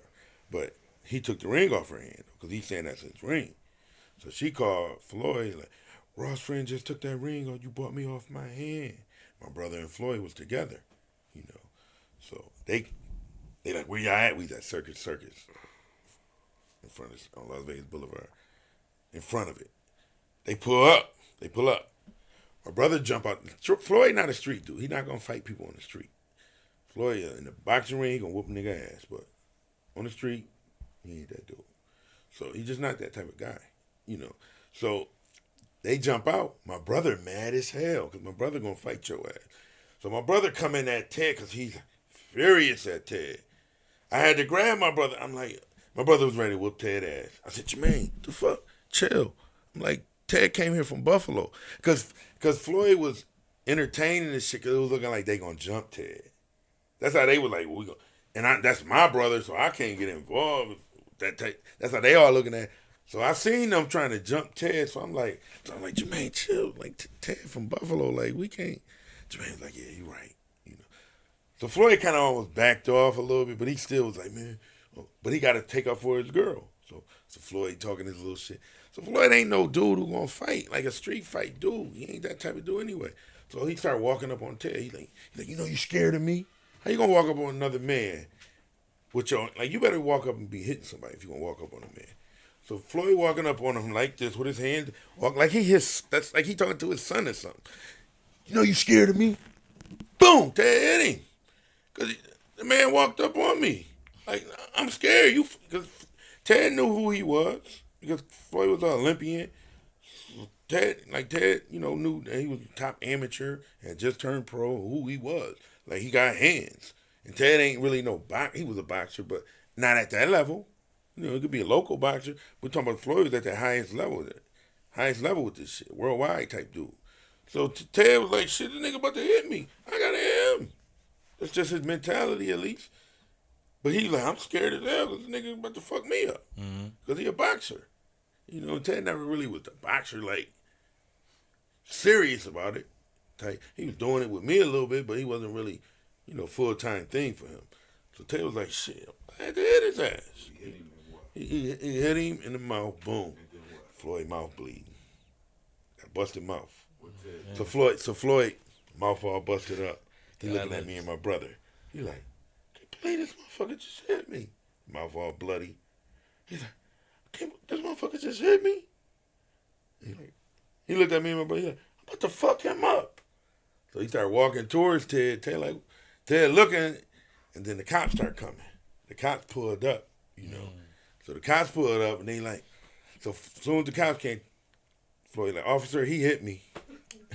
Yeah, I'm telling it all. Yeah, chill out. No, that's what happened. No, he didn't. Okay. Listen, I'm going to tell you the whole story. Be patient. Tell you the whole story.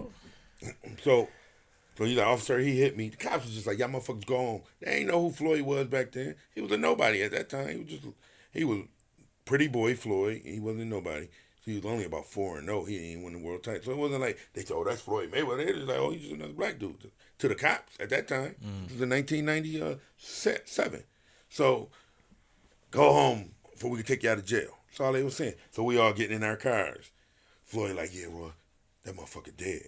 And that's what I'm going to tell y'all. Floyd was an arrogant, stupid motherfucker.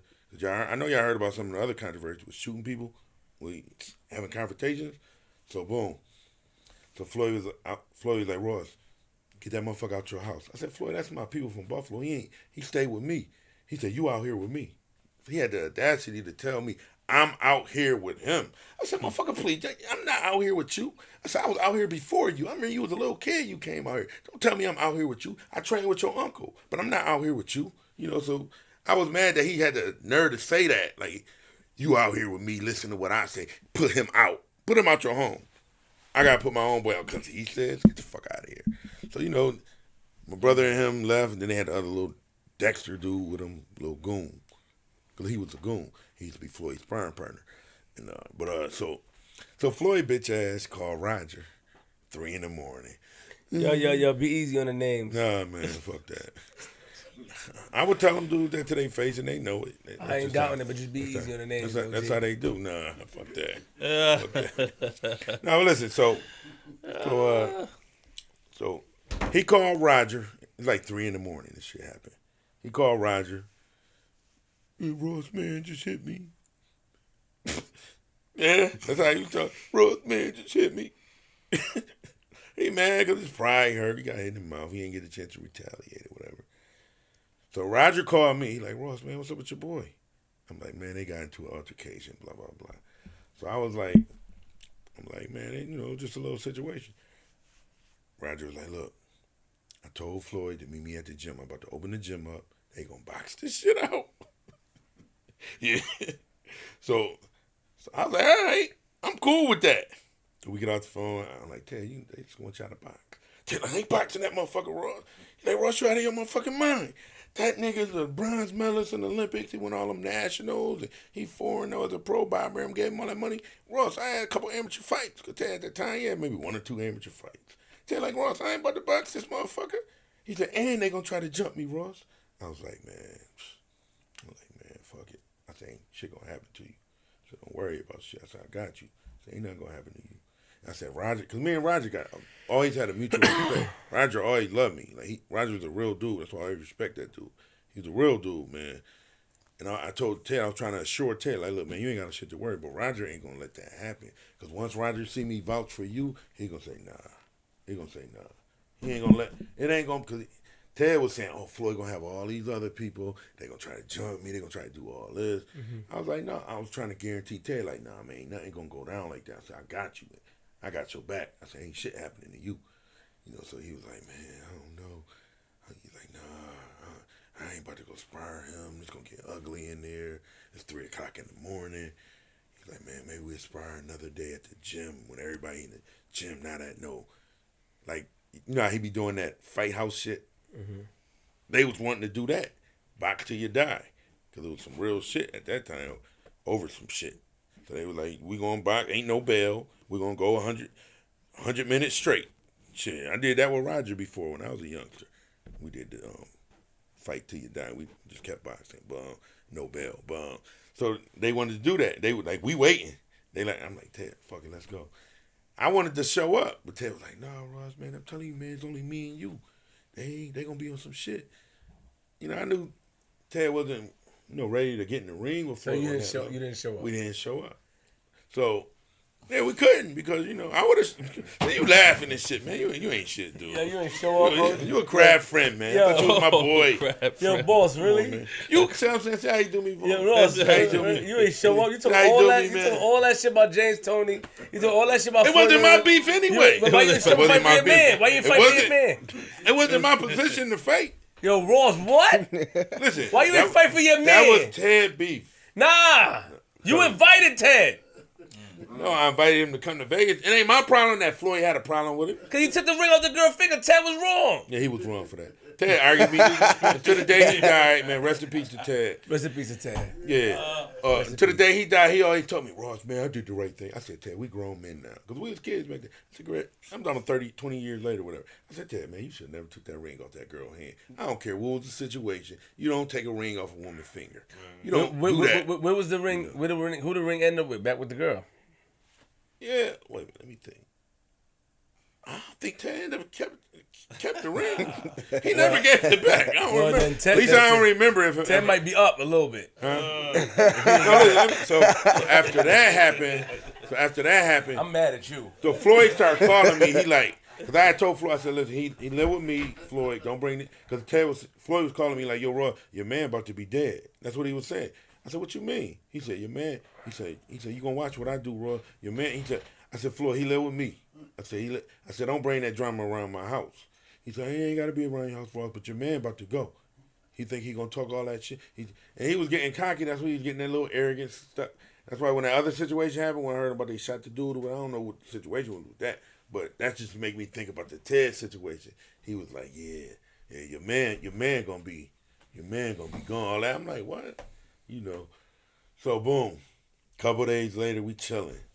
Me and Ted had some little white chicks. We chilling at the pool, the apartments. Like we had my apartment. We had like a jacuzzi, pool, all that. We chilling. We had the little chicks. We chilling. So I seen Floyd drove a Cherokee back then. Like I told you, he wasn't a millionaire then. Mm-hmm. He had the first car he got when he came of age. He had a Cherokee, brand new Cherokee. It was a nice Cherokee, you know. But I seen his Cherokee coming through my complex because I'm at the pool, but I could see people who coming through. You know, I could see, but at certain points where I couldn't see them because the apartments or whatever being away. But I seen them cruising through there, and my apartment wasn't too far from the pool. So I said, I'm like Floyd truck. And they was driving slow. You know, I guess they was looking for my car because they was figuring, if the car there, we know they in there. If not, then they ain't in there. So we at the pool though, so they don't know we at the pool. They thinking we in the house, I guess. Because the way my apartment, it was 2 apartments here, then 2 apartments here. And there was a field. Now you understand why I'm saying it. It was a big field right behind here. So what they did was they pulled up and they said they start busting. They busting into that field though. Now my apartment way back here, I'm going to hear them gunshots. But we at the pool, we can hear them gunshots still because the pool wasn't too far. So we at the pool, we hear boom, boom, boom. I remember Ted and them chicks, they jumped out the pool. Because I was just studying shit the whole time. I ain't even moved because I was just like, yeah, they doing something. And when I heard the gunshot, I kind of was like, damn. But I ain't, like, they panicked. Because I never said nothing to them when it was all going on. When I seen that truck, I never said, yo, that's Floyd truck. I never said nothing because I ain't want to fuck with people. So when the truck went through there, I was just watching. And then when I heard the gunshots, they shot into the field. They knew my apartment was, they didn't shoot at my apartment. They was just trying to scare Ted, you know. Floyd told him, go over there, bust at him. Yeah, he gonna wake up. And he gonna return the ring or whatever. How you know? How you know? I just know how Floyd is, you know. First and foremost, you disrespecting Floyd, but y'all didn't go to the gym. On top of that, they edged your crib out. So now you down 2-0. That's 2-0. Took all that wrong, you the OG down. You try to play him, kept pushing him away. You gotta take responsibility. You kept doing that. You caused that. I ain't You caused that. How? Pushing him away, violating him. Oh, you young. You started violating him and all that. Now you want to tweet him now, y'all. You think he don't remember that? He remember. Yeah, he probably remember. He don't want to remember though. That's the thing. Like Floyd, he don't want to remember. Now you want to expedition. He probably trying to beat the brakes off you right now. You know he For can't. all of you. Yeah, that's crazy. Floyd can't fuck with me. Y'all took the ring. Still? I will beat Floyd little ass. Right now? I'll beat his ass right now. Right now. I'll beat his ass for 3 rounds. 3. After three, I'm gonna be on prevent defense because I'm gonna be tired. But he may not even make me tired because he's a little guy and he was a boxer. Don't do that. He ain't no slugger. Don't do that. No, listen, I'm telling you, Floyd can't fuck with me. Floyd can't fuck with me. For real though. Floyd can't fuck. Why do you think I boxed his daddy? To call him out? Oh, I'm gonna tell you why. When me and his daddy was in the gym, his daddy always talked shit. We was in the Mayweather gym, just hanging out, talking, having fun. And me and Dad always having a little fun talk. Roger probably was too sick. Yeah, he wasn't in the gym that day. But Jeff was in the gym that day. So I remember we going back and forth. Because actually we came in the gym. I was training this kid, Donnie Marshall, in Vegas for a while. So we was coming in the gym, in Mayweather gym that day to train. So me and Donnie, we walk in the gym. Hear Floyd bullying some young boy. He was talking shit to me. Shut your fucking mouth before I whoop your ass. Floyd Senior. He was bullying some little young boy, a little young boxer. So as I was out hearing him, and I always fuck with Floyd, you know, like he was bullying. He said, "You want some too?" He all hype now though. So he in his hype mode. He like, "You want some too?" I said, yo, he's bullying these kids, man, amateur. Why you fucking with the kid all intimidated and shit? You know, make me get in the ring and whoop your ass, telling the kid. The kid like, you know, the kid ain't saying. I'm like, man, why you always bullying people, man? That's how that shit started. So that's when me and him at work. So we always used to like debate. I used to always tell him I'm faster than your son, and Roger was a better trainer than you. He used to get mad because him and Roger didn't get along. They was brothers, but they never really got along. They cordial, but they never really got along for real, Roger and Floyd Sr. Because the backstory on that is Floyd actually trained Roger, but then when Roger won the world title, Floyd said that Roger didn't give him the credit because he had other trainers, because he went to Vegas and left Floyd. He never said Floyd really was the one who taught me. Because Floyd taught all of them, though, so you got to give him his props. He taught Roger and Lil Floyd and Jeff, you know, so. But the thing is, so that's how that went down. Me and him was going back and forth. I don't know how it got to be. Well, let's get it. Because we had our street clothes. If you look at the video, we in our regular, we went in our boxing shit. He was calling you out type. Yeah, he was like, he's like, you don't want to get in the ring with me? Because I don't know, we was saying, having our little words. And then he was like, yeah. He's like, you know how I whoop your ass? I was like, what? I said, man, stop it. I said, you don't want to get in the ring with me? He said, what? You challenging me? I said, challenging you? I'm like, you don't want to get in the ring with me. He's like, oh. He was telling everybody, I'm about to whoop Ross' ass. Cause I'm like, is you underestimate? Because the thing is about Floyd, he wasn't in Vegas when I was delivering a lot of ass whoopings. So for real shit in Vegas, all the fighters who lived in Vegas, they was like, Ross was a bad motherfucker. Ross was whooping niggas that they used to be disappointed. Like, Ross, you underachieving. When you fight, you fuck up. But in the gym, you showing like a superstar. You like a fucking superstar. How you getting into these fights fucking up? They always like, you fucking up. What is you doing? You doing something wrong. So they was high on me to fight a lot of the fighters, the old time fighters in the 90s in the gym. Even before Floyd, even when Floyd, he watched me spar Mike McCollum. He was like, God damn, your hands fast, Ross. Like, he was giving me the prop. That was the only time he ever gave me props, Lil Floyd. But that time when he watched me spar Mike McCollum, he was like, God damn, you fast as hell. Like, he was just amazed by the speed that I was showing on Mike McCollum. So, you know, and I remember, like, after that fight, I was for Obakar. And I lost. Yeah, you go to a whole nother story. I know. I always do that, though. Oh, my God. You know that. I still want to know about my man. You go to a whole nother story. What happened? So you know what's crazy, though? You know what's crazy, though, Flip? What? He still didn't tell us the whole slapping the guy story. He curved that and went to the whole everything else. Slapping what guy? Vargas. He ain't tell that whole story yet. He said he slapped him. He stopped, and then he said he figured out that he was gonna slap him. He already premeditated because they told him that he was racist. Yeah, after that, he stopped though. He didn't get to the whole. Why? When he slapped him? The whole why? I thought I did tell you. Nah. Anyway, yeah. No. Don't go back to that. Yeah. Hold on. Okay. So you got in the ring with Roger and you knocked him down. Yes. Well, Floyd. Senior. Sorry. Yeah. Rest in peace, Roger. No, yeah, we they tell us getting. Jeff was like, no, don't do it. Because Jeff was one of them dudes, like, Ross 90s. I remember Ross doing his thing or whatever. But a lot of people like, well, Ross ain't got it no more. He can't do all that weight, this and that. He might not be that dude no more. So people was anticipating that, like, well, you know, Ross probably, you know, got in the ring with him. And got in the ring, you know, boom, you know. Because the thing is, I wasn't going and then you knocked him down. No, but listen, the thing is with Floyd Sr., I was going to get in there and play with him, but then I realized I can't play with him. And he be talking shit. So I was like, I can get in there and jab around, play with him. I don't want to hurt him or nothing.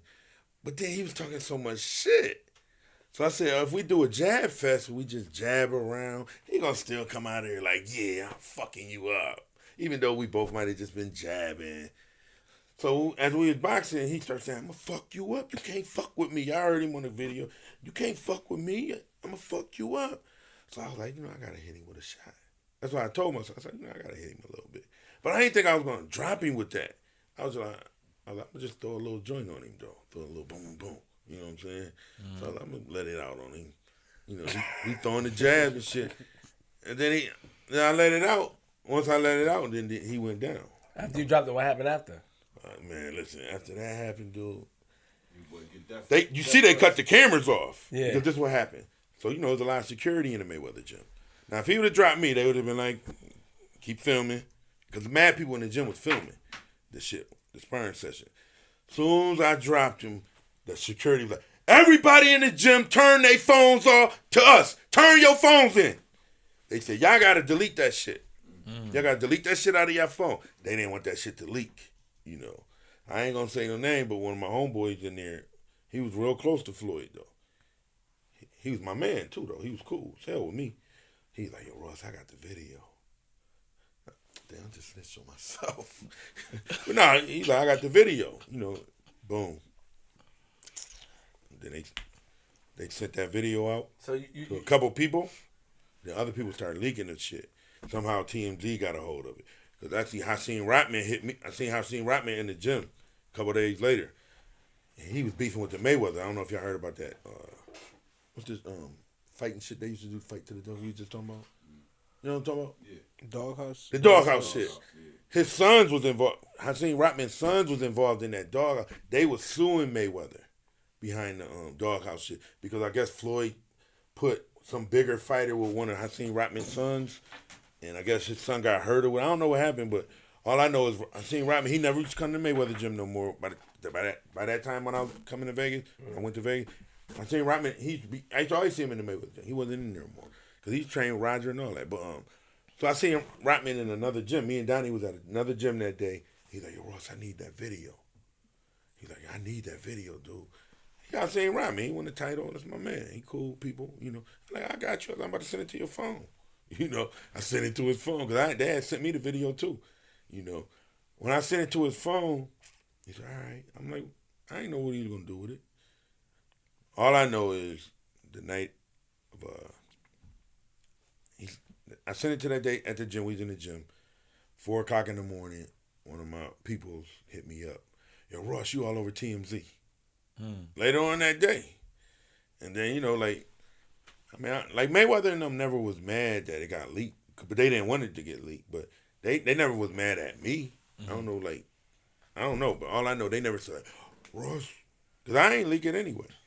They ain't never come to me and say, oh, how it get leaked? part of it leaking, man. Stop it. Stop it, Mr. First of all, Investigator. Investigator you over wanted here. to get back because he aired out your crib and violated your man. That's what you wanted to get him back. Talk about it. He aired out your crib. You didn't let that go. It's really you that held that on. You both like that. It's an ongoing thing. So I got his father, so I want to get him in the ring. I know your tricks. Well, the whole thing is, it didn't work. Right. If that was the case, then it didn't work because at the end of the day, same with James Toney and Floyd as a more valuable guy, why he gonna get in the ring with me?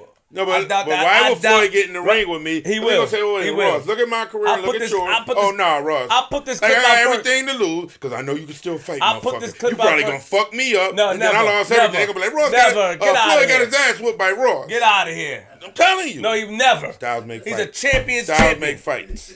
If he was a champion, he would get in the ring with me. Guess what? 3 rounds? Guess what? Why you think So Sugar turn the Ray? cameras off. Turn the cameras Why off. you think Turn the Sugar cameras Ray? off. Why you think Let's go Sugar there. Ray I'll pay Robinson for it. had What's up? 19 losses? I'll pay for you to No, go why there. you think Sugar Ray Robinson had 19 losses? The reason why Sugar Ray Robinson had 19 losses because he was fighting guys like me. You know, well, Sugar Ray Robinson beat so-and-so, so-and-so, and so-and-so, but so-and-so over here lost to them same dude Sugar Ray Robinson beat. But that dude was like, I will whoop Sugar Ray Robinson that. My style will beat him. The Sugar Ray Robinson went for him and took an L. That's why Sugar Ray Robinson got all them losses. Because back in them days, nobody cared about a record. It was like, Ross, look how big fight you are now, whoever. Ross. Basically, he won't smoke with Floyd. He won't smoke with Fernando Vargas. James He won't Toney. smoke with James Vargas Toney. bitch ass don't want nothing. Set it up, Queen. Vargas is a damn Set it up. vegetable. Set it up. But He won't smoke. no, but this is the thing. Because I heard you just say, "Oh, Ross, you way more than him." I heard you say that. That don't mean that's supposed to be to my disadvantage.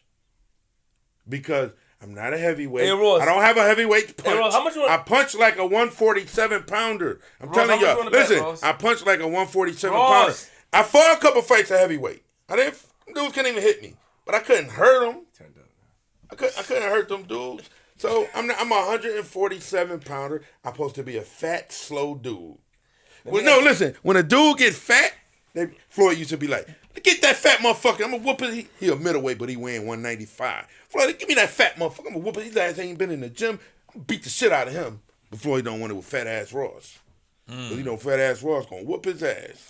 Floyd know that my hand. I put money on it. What we doing? Listen, Floyd What we doing? wouldn't I do will it. hype it. I'll hype it. Listen, the thing is, What we no, but doing? listen, all the fans, even a lot of my boys might say, "Shit, Floyd probably gonna get Raw." But Floyd and me know. No, Floyd I'm gonna tell and you me who know. know. He don't I'm back that gonna for tell no y'all fight. who know. Rest in peace to Roger. Roger, me. How you and saying? little How you saying know. Floyd know? Get him, And I G. will whoop Floyd How you ass. saying? How you saying Floyd know though? No, Hey, Floyd- hold no, up, G. listen. Who you talking Okay, to? I'm about to break You it know. down to you. Tell me. You ain't Tell bringing me. nothing down. You talking garbage. Floyd, nah. I'm a real You motherfucker. nice. I I'ma watch you. keep No, real. hold on. Don't get I'ma it keep twisted. I ain't taking away from your speed. I seen how fast, even though homeboy knocked you down. You know what I'm saying? I thought about. Imagine how fast Floyd did that day. You see what I'm saying? That's when he was younger. Listen, that's a different thing. And listen, yo, Floyd, he know You got for himself activated, that I look. will whoop his ass. Right He now. knows it. Right now. Go. Well, that's the thing. But then when he seen me box his daddy, because he probably was like, well, Ross probably ain't got it no more. Because he seen me in 96, in 97. Like, God So damn, about Ross. 96, 97. God It's- damn, Ross, you fast. It's 2020. But- Man. Yeah. Right. But Ross still got them hands. All right. You know, so that's why Floyd like, God damn. He not thinking that. One round. No, listen. You know what's so crazy? When they I hope- interviewed Floyd on TMZ, they said, "What you think about Floyd? I mean, what did you think about your dad?" He was supposed to be like, "Oh, Ross, he ain't mention my name. He was just trying to beat around my name. He was dancing. He was like, oh well, I told my dad he was supposed to be sparring this and that. The TMZ never said my name, but you would have figured he would have said, well, Ross, he shouldn't even try to get near with Ross because Ross still whatever. Because he know his dad old, like he said, well, my dad shouldn't be getting in there. But hold up before we leave. No, we're not leaving yet. Give me a second. Yo, hold on, man. Packing up. Hold on, slow down. Stop doing that, man. It's your third time doing it. Stop trying to interfere in the interview, bro. Stop interfering in the interview, man. Watch the show, man. All right, but just because I'm packing, I don't mean I'm leaving. We gonna get to him, man. Pack up going on. Come on, it don't matter. I can pack up, man. I'm packing up with my man talking. I'm giving him time. You give me time to pack up. You've been stopping me all day. Giving him advice, moving the mic. I've been letting you rock, man. I've been letting you rock, for real. I've been watching you the first one to do that. That's what we do for Buffalo, though. I respect. I want to power Buffalo. I respect y'all. I'm gonna get to my man. Hold up. Give me a second. Yo, you took a lot of shit. And you know what? Nah, man, I mean, I'm gonna make sure you back it up.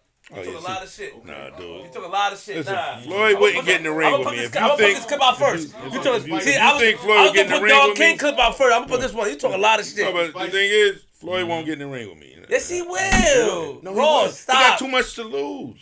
So He got One too much to round. One lose. round. do you No, got- but listen, Hold on. it's a different era of Hold on, boxing. hold on. Sugar Ray Robinson would have gotten in the ring with anybody. That's why he got 19 Hold on, losses. Ross, hold on, But hold on. Floyd would be like, nah, I ain't getting in the ring Hold with on. Ross. They For don't what? think, hold on. They don't think Floyd is accessible because of who he is. So No, I think he's accessible. I didn't say. So do you think James Toney or Fernando Vargas is getting in the ring with him? That's your man. First and foremost, everybody's accessible. That's not the point. The point you're not listening. You try to just do the okie doke, like try to switch up the words. Like I said, he can't. He'll get in the ring with him and whoop him. he will. That's what I said. Who, Tony? Stick to all of them. Right now? He said All of them. So you think Tony? All of them. G-Money, What help me? Tony, James Fernando, Toney. all of them. James Toney gonna whoop him. James Toney whoop him. I'm trying to come think on. which one I James want Tony, to my see. man, I love him. I know you. I'm trying to think who I want to see James first. Toney wouldn't be able to hit me. You really think James Now, Toney- I wish Roger Mayweather was here. He would tell y'all what's real. G-Money, Call it. pull up all the latest clips of my man Ross in the gym getting busy at the weight he at. Oh, you lucky. You Oh, calling James Toney? You call his bitch ass. Go. Call us, bitch. you lucky I don't have his number. His new Man, number. come on, man. Last time I had his number was Flip the Script 2 years ago. He was on there 2 years ago. All I'm Yeah. saying is Yeah. pull up clips of my man getting busy. I think I want to see him and James, but before I see him and Floyd, I want to see him and James go. James Tony go. don't accept I be anything. talking to Dana White all the time trying to match. I be like, yo, I see you be fucking with Floyd. It don't matter how he gonna accept everything. He gonna don't ask me a question like that about my man. He accept any challenge. It's a fact. see. We go with James Toney, nigga. James Toney don't want nothing, man. Let me see what's going on. He's scared of Hopkins. He was scared of Let me Hopkins. see, man. You know, Check it out. he's scared of Now I'm about Hopkins. to record you. He ain't never fought Hopkins. I He's haven't scared. did this in a long time. In a minute. He's 52 years old. Violate like that, man. He No, violates. he called 52 he years called James old. Toney That's that because Two- put him on 200 speaker. 218 Let's get him on pounds. speakerphone. Yo, James Toney will whoop you. Let's Two put it James on Toney will whoop you, speakerphone. OG. Let's put it No, on. he doing that. Ross, James Toney whoop you, guys. He trying to violate. Go ahead. Man, Look. talk your shit to James Toney. Yeah, Man. James Toney bitch ass don't want it. Yo, whoa, hey. Don't play my man. Like, oh, just You know James Toney a bitch, man. No, he not. No, he not. I mean, he a bad boy. I give him his I props. know he is. But when he dealing with Ross Thompson, he like, I ain't fuck with that dude. Because I put money I'm up. stuck between. I put money up. How much you put I'm up? stuck between the rock. That's what the promoters always told me. They said, Ross, you stuck between the rock and the hard place. 52. You too good for your own good because you good, but you're not Ross, the what guy you at who. right now? Huh? You 48.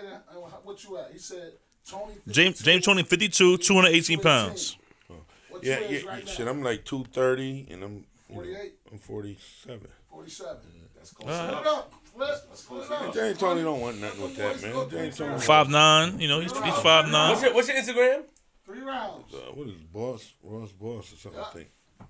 I don't never really get on You Instagram. gotta But get that on there for them. That's gonna be crazy. yeah, James Toney don't want that, man. He don't want I want to Floyd see. or James Toney don't. I want to see James Toney fight. That's what I want Yeah, to see. either one of them. Either one of them. They don't want That'd be that. good One. one. Because the way they look at it as they they won the world title. Ross was a listen in boxing. They, Number one boss. no, but listen, in boxing they always say Ross was an underachiever. Ross is a guy who never lived up to his potential. And that's probably why I still got hands like I do. Because I never fulfilled all them dudes got washed up. Y'all ain't see the footage with Freddie Roach talking about it? Nah. Yeah, let me show Yeah, him that. he said Play that right now for them. You got it? I think I got it in my We phone. can't play it on here because YouTube. Is it on YouTube? You want it to get Nah, flagged? it ain't now? on YouTube, it's just in my phone. I still got it in my phone. But make sure it's not on YouTube. It ain't on YouTube. You It ain't- sure? It ain't on YouTube. Freddie Roach was Ain't But nobody, I listen to it after. nobody never put it on YouTube. You sure? Yeah. If I get flagged, I'm gonna be tight. No, you good. You good. All right. Ain't nobody never put this Is Ross just a video underscore in my phone. Ross _ the number one boss. This Roach. This is my man. He trained me when he was one of them dudes who trained me in Vegas. It's Freddie Roach. If you had a little more discipline, you could be one of the greatest fighters ever. If you had hard work with that discipline, you could have been the greatest of all time. Damn, you hear that, Donnie? That's what I always say, though. But man, I love you, man, for saying. Nah, but you ain't have to say that though. Send me that video. Cause I had a problem with Send me that video. I put it in. Hold on. Ross _ what, the number one? Yep, the number one. You found it? No, I'm just I can't find it. THE? Hold up, let me make sure. number one. The number, yep, Ross _ the number one, and then boss. Ross _ I can't find it. It's not popping up for me. Ross _ one. Boss, yep. Did you find it, G? Oh, you might just better put Ross Thompson in and pop Oh, up. that's your shit right here. Yeah. Let me see. See? It's 2 _ It's two? Yeah, bro. I'm new to Instagram. Shit, I'm an old man. Oh, it's this right here. Right? All right, thank you, bro. Yes, sir. Yes, sir. All right, my man. What's up, man? Hey, what's up? What's up? Finally, tell I've been quiet all this time. Yeah, tell us about you, man. So what's up? My name is Solomon Renfro, the King, aka the Black Dragon. I'm about to be 7-0 as a pro. I'm 6-0 right now, in MMA. I also want to go pro in boxing soon. I used to train with Ross back with my dad when I was younger. I met Ross when I was like 11 or 12. I started playing football for a minute. I stopped fighting so much, but honestly, the whole time I was playing football, I knew I should have been fighting because if I would have been fighting the whole time, right now I'd probably be at the top level of the UFC. But I mean, I'm about to break through the doors right now. What else did I say? My Instagram is at infamous1king. Shit, you can catch my next fight. Probably like right before Thanksgiving. It's probably gonna be on UFC Fight Pass. You want to see any of my fights? They're on UFC Fight Pass. And yeah, like I said, I'm about to be 7-0, man. So you was born in Buffalo and you moved down to Yonkers, you say, right? Yeah, so I was born in Cleveland, Ohio originally with my dad. Like Okay. my family was from Cleveland. And then we moved up to Buffalo. My mom got a job transfer. And then we was up there. And then we was boxing up there. We was with a coach named Jimmy Rawson at first. And then he started getting sick, so we started going to the gym with Ross, and we was over there training with him. And we was boxing and stuff up there. My dad was also teaching me MMA since I was a kid too, so that's where I had my MMA background from. So then I had a real good boxing base, and I stopped because he wanted me to go into football. He just felt like football was like he always just told me the life of a fighter. Like unless you get signed out off the jump, it's gonna be tough on the way up, which it has been. But it'll pay off. But he was saying like the football route will be more of a cleaner cut route because he wanted me to go to college. You know, I ended up going to Canisius, which is a private school. Normally you go to college right out of that. But I just lost my love for football. I wanted to fight. The whole time I was playing football, I just wanted to fight. Whole time, I mean, I remember I would be in the field sometime and I'd be like, this ain't what I want to do. Like, I loved the sport, you know what I mean? I loved it, and then I loved the, like, having the brotherhood, but it was like, I played tailback, for example, you know what I mean? So, say, for example, the quarterback fucked up, I get messed up, right? The lineman mess up, I get messed up. Coach mess up, I get messed up. I mean, I like that it's a team sport, but at the same time, I don't like that I have to depend on other people. With fighting, it's, like, all on me. So whether it's in the boxing ring or MMA cage, like, it's all on me. Or was it be a wrestling mat? I liked all the pressure to be on me. I like to, like, it's either put up or shut up with me. And I'm going to put it up every time. So, talk about... nice to meet y'all. Yo, my man, he said, yo, you know what I like about him? He sat here patiently for 3 hours. And 3 hours? It's been 3 hours. Yeah, we've been on here 3 hours? No, I haven't. It's been a minute. We started like 9:30. We started. It's 12 o'clock. Yeah. About 9:30, bro. 1 o'clock in the morning. About. Look at the camera time, bro. About. Let's say it on there. 2.5. Yeah, it's 12:40. All right. Oh, no, it's been 3. It's been 3 hours, bro. Damn. Wow. 3 hours. That's good. That's good shit though. I mean, you know, he put a lot of details in the story. You know. Nah, another 3 hours. Take a picture of that camera for me real quick. Time flies, we having fun, man. MVG, You know what I'm saying? Time flies, we having fun. Look out for Solomon though. Yeah, I was gonna say that. You know, Nah. I respect how he sat there and waited. You know, some people sit on the couch and they get discipline. Exactly, like he didn't fall asleep. He a good kid, He man. didn't do He it. a You know what I mean? humble Like, kid, but he a tiger in but that then now ring. it's his time. When it's his time, he came ready to talk. Right, He right. knows what's up. So Focus. He wasn't patient. he wasn't patient. He's on his phone. I watched his whole. I let him rock. I'll be my phone too. I'm sitting there. I was on my phone. Everybody was on their phone. I let him live. Everybody here was on their phone. Nah, no, they wasn't. You was on Google. I let you because I Email. was talking to the guy inside. I let him rock because he was sitting there for a while. That's why I said I'm gonna let him rock. Yeah. I watch him all the time. My eyes is quick and I'm thunder, nigga. I saw He's him. dragon. I'm the last dragon, nigga. Oh, there you go. No. Put your phone down, man. Look, Ross, put your phone down. We not done the interview. You can't have your phone interview, man. Why? Oh, you can't? Let him finish his joint. Nah, y'all know how that look on camera? 52 Texas. 52. Yo, I don't care. Oh, you busted me then. Nah, finish. Let me finish. Yeah. What Yeah. you ask him, G? No, so I'm gonna ask you. You know, take us back to the time you start working with Ross the Boss. The first time you guys started to work, together. What was that like for you? I mean, for me, it was always just work. I've been training since I was like 6 or 7, since I can remember. So it was always like every day before and after school, I was training. So like when my dad told me we was going to stop training with Jimmy Rawson, we was going to go to Ross's gym. He told me who Ross was. He was a pro boxer, and like I was excited. I'm like, oh cool, I'm about to go learn with a pro boxer. But then once I looked him up, I was like, oh, this dude legit. So I mean, as a kid, yeah, I was excited. And when I was there as a kid, like he was coaching me and all the other kids, and obviously we always looked up to Ross. He was always like in the gym, he was nothing but a good role model. Honestly, like we knew he was a pro, but to me, I was like, I knew who Ross was as a pro. I knew that like he fought for the world title, but my goal was always to be like the best ever. Period. So I was like, I respected him. Obviously, I still respect him now, but I was like, I'm gonna be way better than Ross. Like that's how I looked at it as a kid. Even like when y'all be talking about like Floyd, I'd be like, oh, I'm gonna be way better than Floyd. Like I just know it. It ain't just something I'm just like saying. I know it. I work my ass off for this all day, all night. Like You do 3 a day. this is all I do. This is it. This is all I do. And I'm gonna be the GOAT. I mean that. I'm in both sports. I'm gonna be the first fighter to win a belt in MMA and boxing.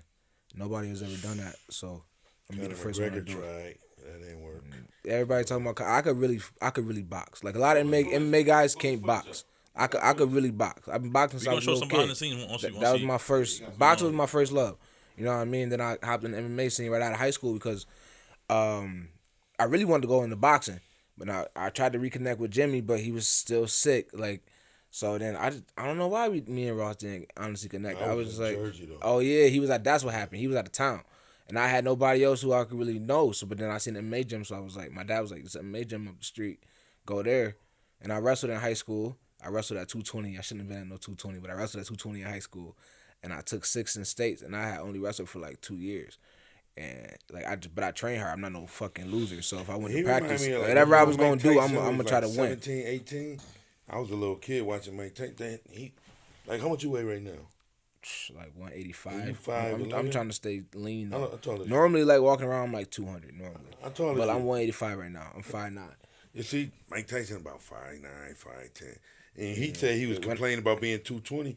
That was like Tyson. Yeah, nah. weight. When Like, I you was could when bulk I was up younger, to that like weight. I can carry but that dude, weight healthy. I be Like, telling him, man. I can like, carry that weight he healthy. built like Mike. I When spar. he was a kid, man. I spar with I'm talking about when he heavyweights was- and I be dropping. Oh, was you like 12, 13 I back was then? 12. Yeah. He was knocking little boys out. Like and they used to make us spar grown men. I used to. Yeah. I He used to tried spar to grown men spar when I grown was men like because 12. Kids he was like hurting 16. people his age. So when they would put him in with grown men, it would be tit for tat.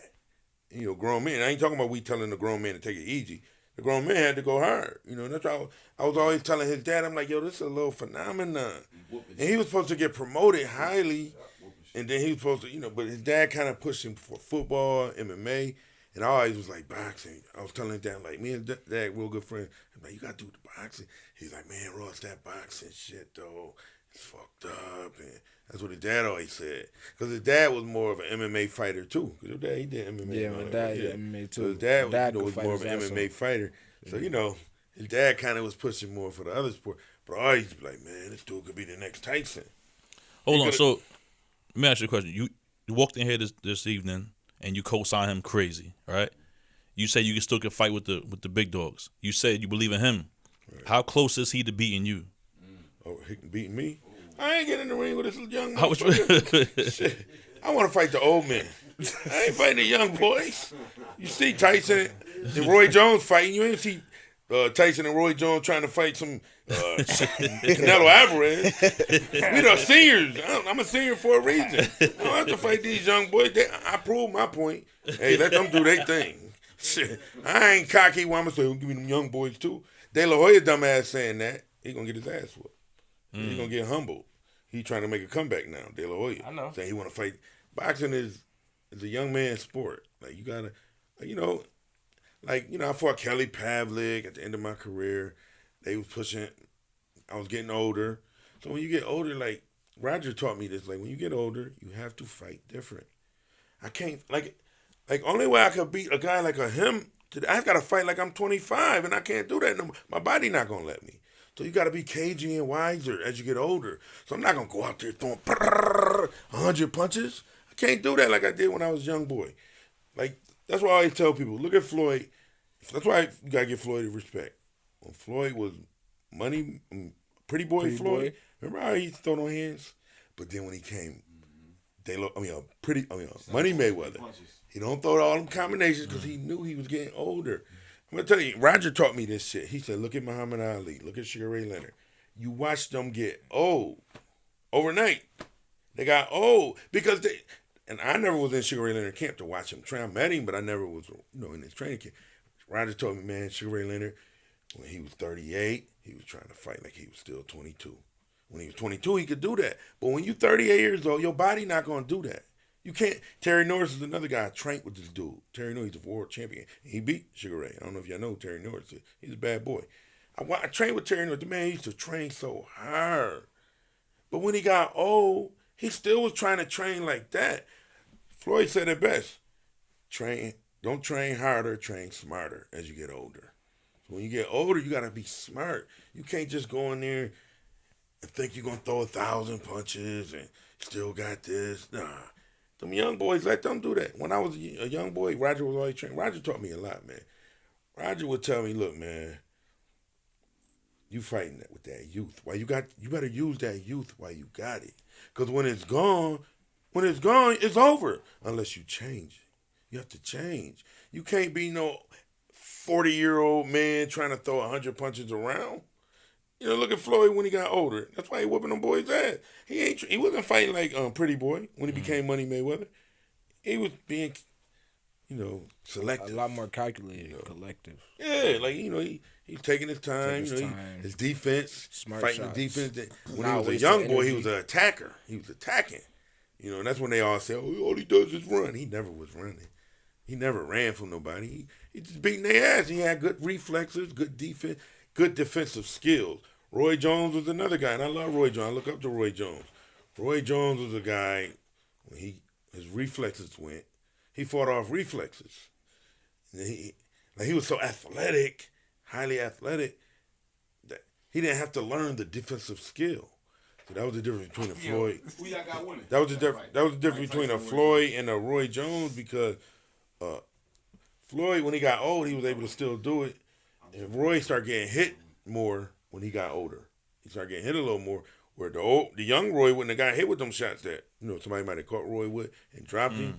The young Roy wouldn't have got caught with them shots. Listen, I'm gonna keep it 100. We've been here for 3 hours and some change. I lost the track of time trying to mind. Yeah, it's down there 1 in the morning. Yeah. So, last thing you said is that you're gonna be the greatest. You're gonna be the first person to win an MMA belt, UFC belt, and a boxing championship, right? Yes. What's your Instagram? Give it up. Instagram at infamous1king. One like ONE. Like you don't not the number. Just spell it out. So infamous1king is my Instagram. My next fight's probably gonna be right before Thanksgiving on UFC Fight Pass. If I don't fight at that date, I'll be fighting soon after, and you'll be catching me make my pro boxing debut very soon also. So, and I'm a win. I'm a winner. That's it. Shout out my man. I like him. I like this guy, man. Yeah. Round of applause, man.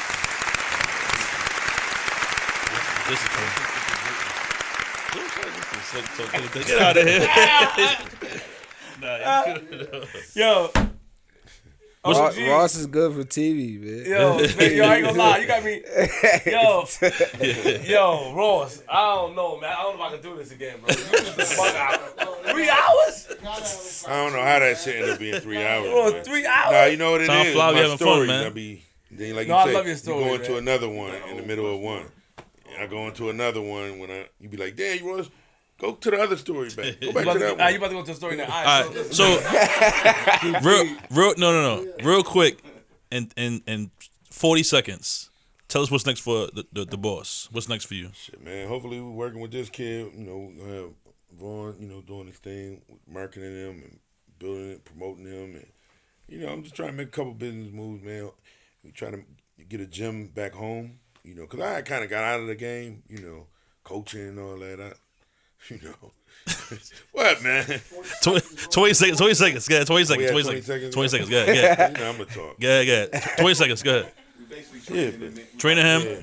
Yeah. Building him up, making sure Well, business what is we're trying to do good. is get him to Vegas because I want to put him in front of Dana White. Like, I'm real good friends with Dana White. That's dope. Yeah, I'm just put for the MMA thing, but I want to also put him in front of Floyd for the sparring. I want for him to spar. And hey, Lanell, my man said he gonna spar your ass, Lanell. I spar. He looked Hey, up to listen. Lanell. Hey, listen. Lanell Floyd. Thompson, he was Listen. Mayweather. Hold on. Mayweather. It's if Floyd do see this, right? I'll spar anybody from 154 to 175 at Floyd gym. Any pro he got, put him up. He said he want that work with you, Lanell. And Lanell, you my man. When I you train looking at you and the all cameras that. right there, bro. Oh, Lanell. No, because this dude, no, but listen. No, I need y'all. When you This zoning out dude was too. little Yo, as I gotta hell. go. No, this dude was a young boy. Yo, you hyping this guy? Now, listen, I was training Lanell at that time. 10 seconds, man. And he was a young kid looking up to Lanell. Now he told me the other day, he said, Ross, I can get in there and more than hold my own with Lanell. I said, wait a minute. You saying that to me? I'm saying You that right confident? now in front of however many So that's when I viewers, say, yo. everybody, anybody, You know what I'm UFC, 'Cause he a humble Bellator, kid. He not no boxing. cocky. I'm humble. humble. I'm humble in life, but I'm confident in my work. And this ain't cocky. This is confidence coming out. And I work my ass off. Ain't nobody beating me. I got the best technique. I got the best skills in the game. Skills pay the fucking bills, and that's all I got. Straight up. Like, I'm ready now. That's it. Like I'm hungry. Like I'm hungry. I'm not playing around. King Solomon, Y'all gonna know my name. Y'all gonna see me again soon. Black Dragon. All right, so dope episode. We're gonna sign out. You know what I'm saying? When this joint gonna air out? Yo, come on, we gotta sign out, man. Yo, we gotta sign out. One thing. Right? We the first people from our city to come on here. Shout to Buffalo one time, man. Round of applause to Buffalo one time.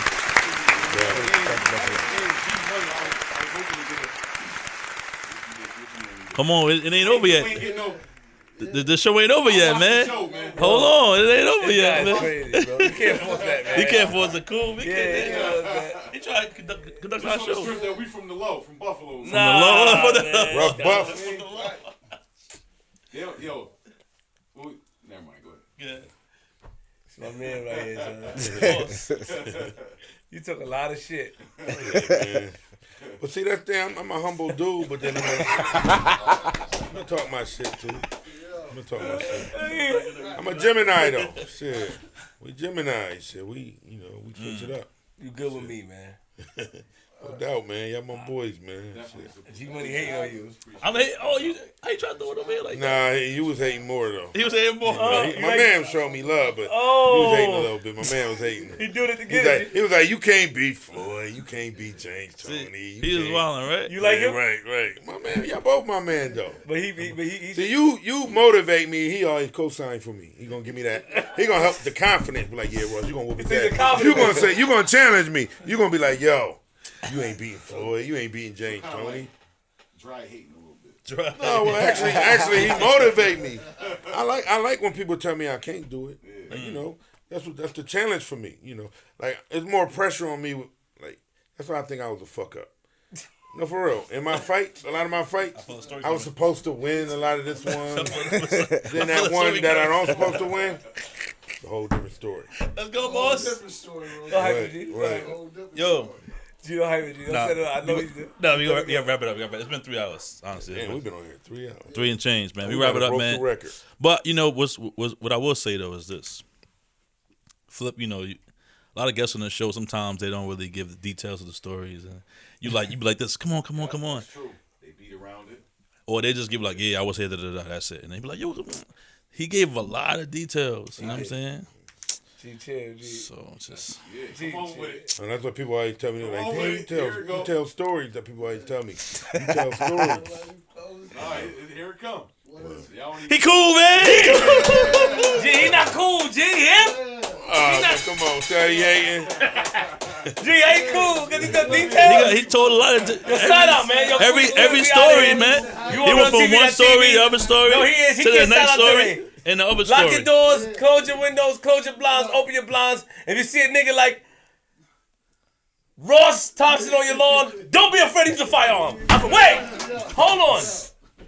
Wait. Take it back. We not gonna sound out yet. Pull the mic real quick. Yo, You got shot in 05 and stabbed. What happened? yeah, I got shot, stabbed 10 times. Yeah, What happened? Yeah. they was some bitch boys. It was over a chick. Tell us what happened. Can you tell us? No, actually, You don't want to talk about Nah, that. spill it. We here. nah, but it was some haters though in the hometown hate. You know how that is. So you got with a Hometown chick, hate. or what happened? The homeboy just got mad about his chick or whatever. In the biker club. The biker club, yeah. And they shot you in the bike Because club? the word around the town, oh Ross, he do this, he be messing with people's wives, all this other shit. Hate niggas. Hate right. niggas, that's what they do. It made me another hour show now. Chicks that came back and told me this. We got What niggas was stories saying about other them. people's messing with people's wives and all that. What's going on, boss? Nah, man. Real quick. This is like real quick. What happened, Ross? The man was knocking niggas out left and right. It was like a bunch of these niggas, right? This is what mad people told me. He a boxer. So he in a biker club. He not in the biker club, so all the biker club dudes is getting at him about what he was just saying. He knocking these niggas out left and right. So that's when they came out with the hammers and the knives and all that, because he was just dropping. Well, actually, when they shot me, they was stabbing me. He was knocking. I didn't even feel it because I guess your momentum be flowing or whatever. Generally. Because I got stabbed all back here. I got stabbed wounds on my back, neck, all on my neck, back, down, all down my back. Whoever they was stabbing me, they was bitches though, because it was like a woman stabbed me. They gonna go, and then they jump back because they don't want to get hit. They was poking me. That's why the stab wounds wasn't that bad. I probably would be dead if they would have been digging that knife into me. But they was poking me and jumping back, like, because I'm hitting niggas. And then I'm, people, here. And boom, boom. Because when my homeboy was there, he left me. That nigga left me.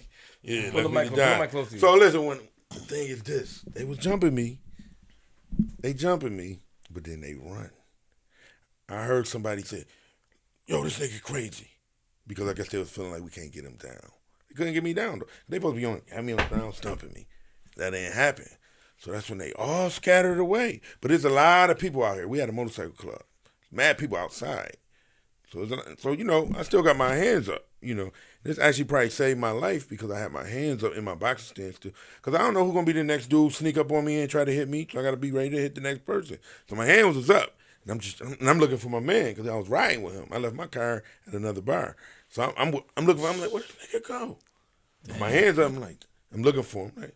So now I'm out here by myself. This nigga left me. He pulled off because he was. Our car, we pulled up. I got out talking to people, whatever. He gone. So my hands up. So I'm looking around. Next motherfucker come and hit them, whatever. Hands up, ready to fight somebody. I hear a gunshot. Boom! So when I heard the gunshot, I said, oh, these niggas shooting. I didn't even know I got hit. I just started running. So I started running the opposite way. I'm like, oh, they trying to kill me. So I started running and shit. I'm running up the street. As I'm running, I feel my arm. I'm like, yeah. Because they could shot me in the arm. Now, if I would have had my hands down by my stomach, I got shot in the chest, I'd probably be dead. You know, probably got shot in the chest. Who knows what would have happened? I got shot with a 38. So it hit me on the arm, though. You know, they hit me in the arm because my hands was here. You know, that was say. It's like they say I had great defense. I blocked the bullet. Right. I blocked the bullet pretty much. If you see Ross in your lawn, put it away. He don't mean no harm, but don't let him in because he'll talk to you all night long. Leave him on the lawn. I'm from Queens.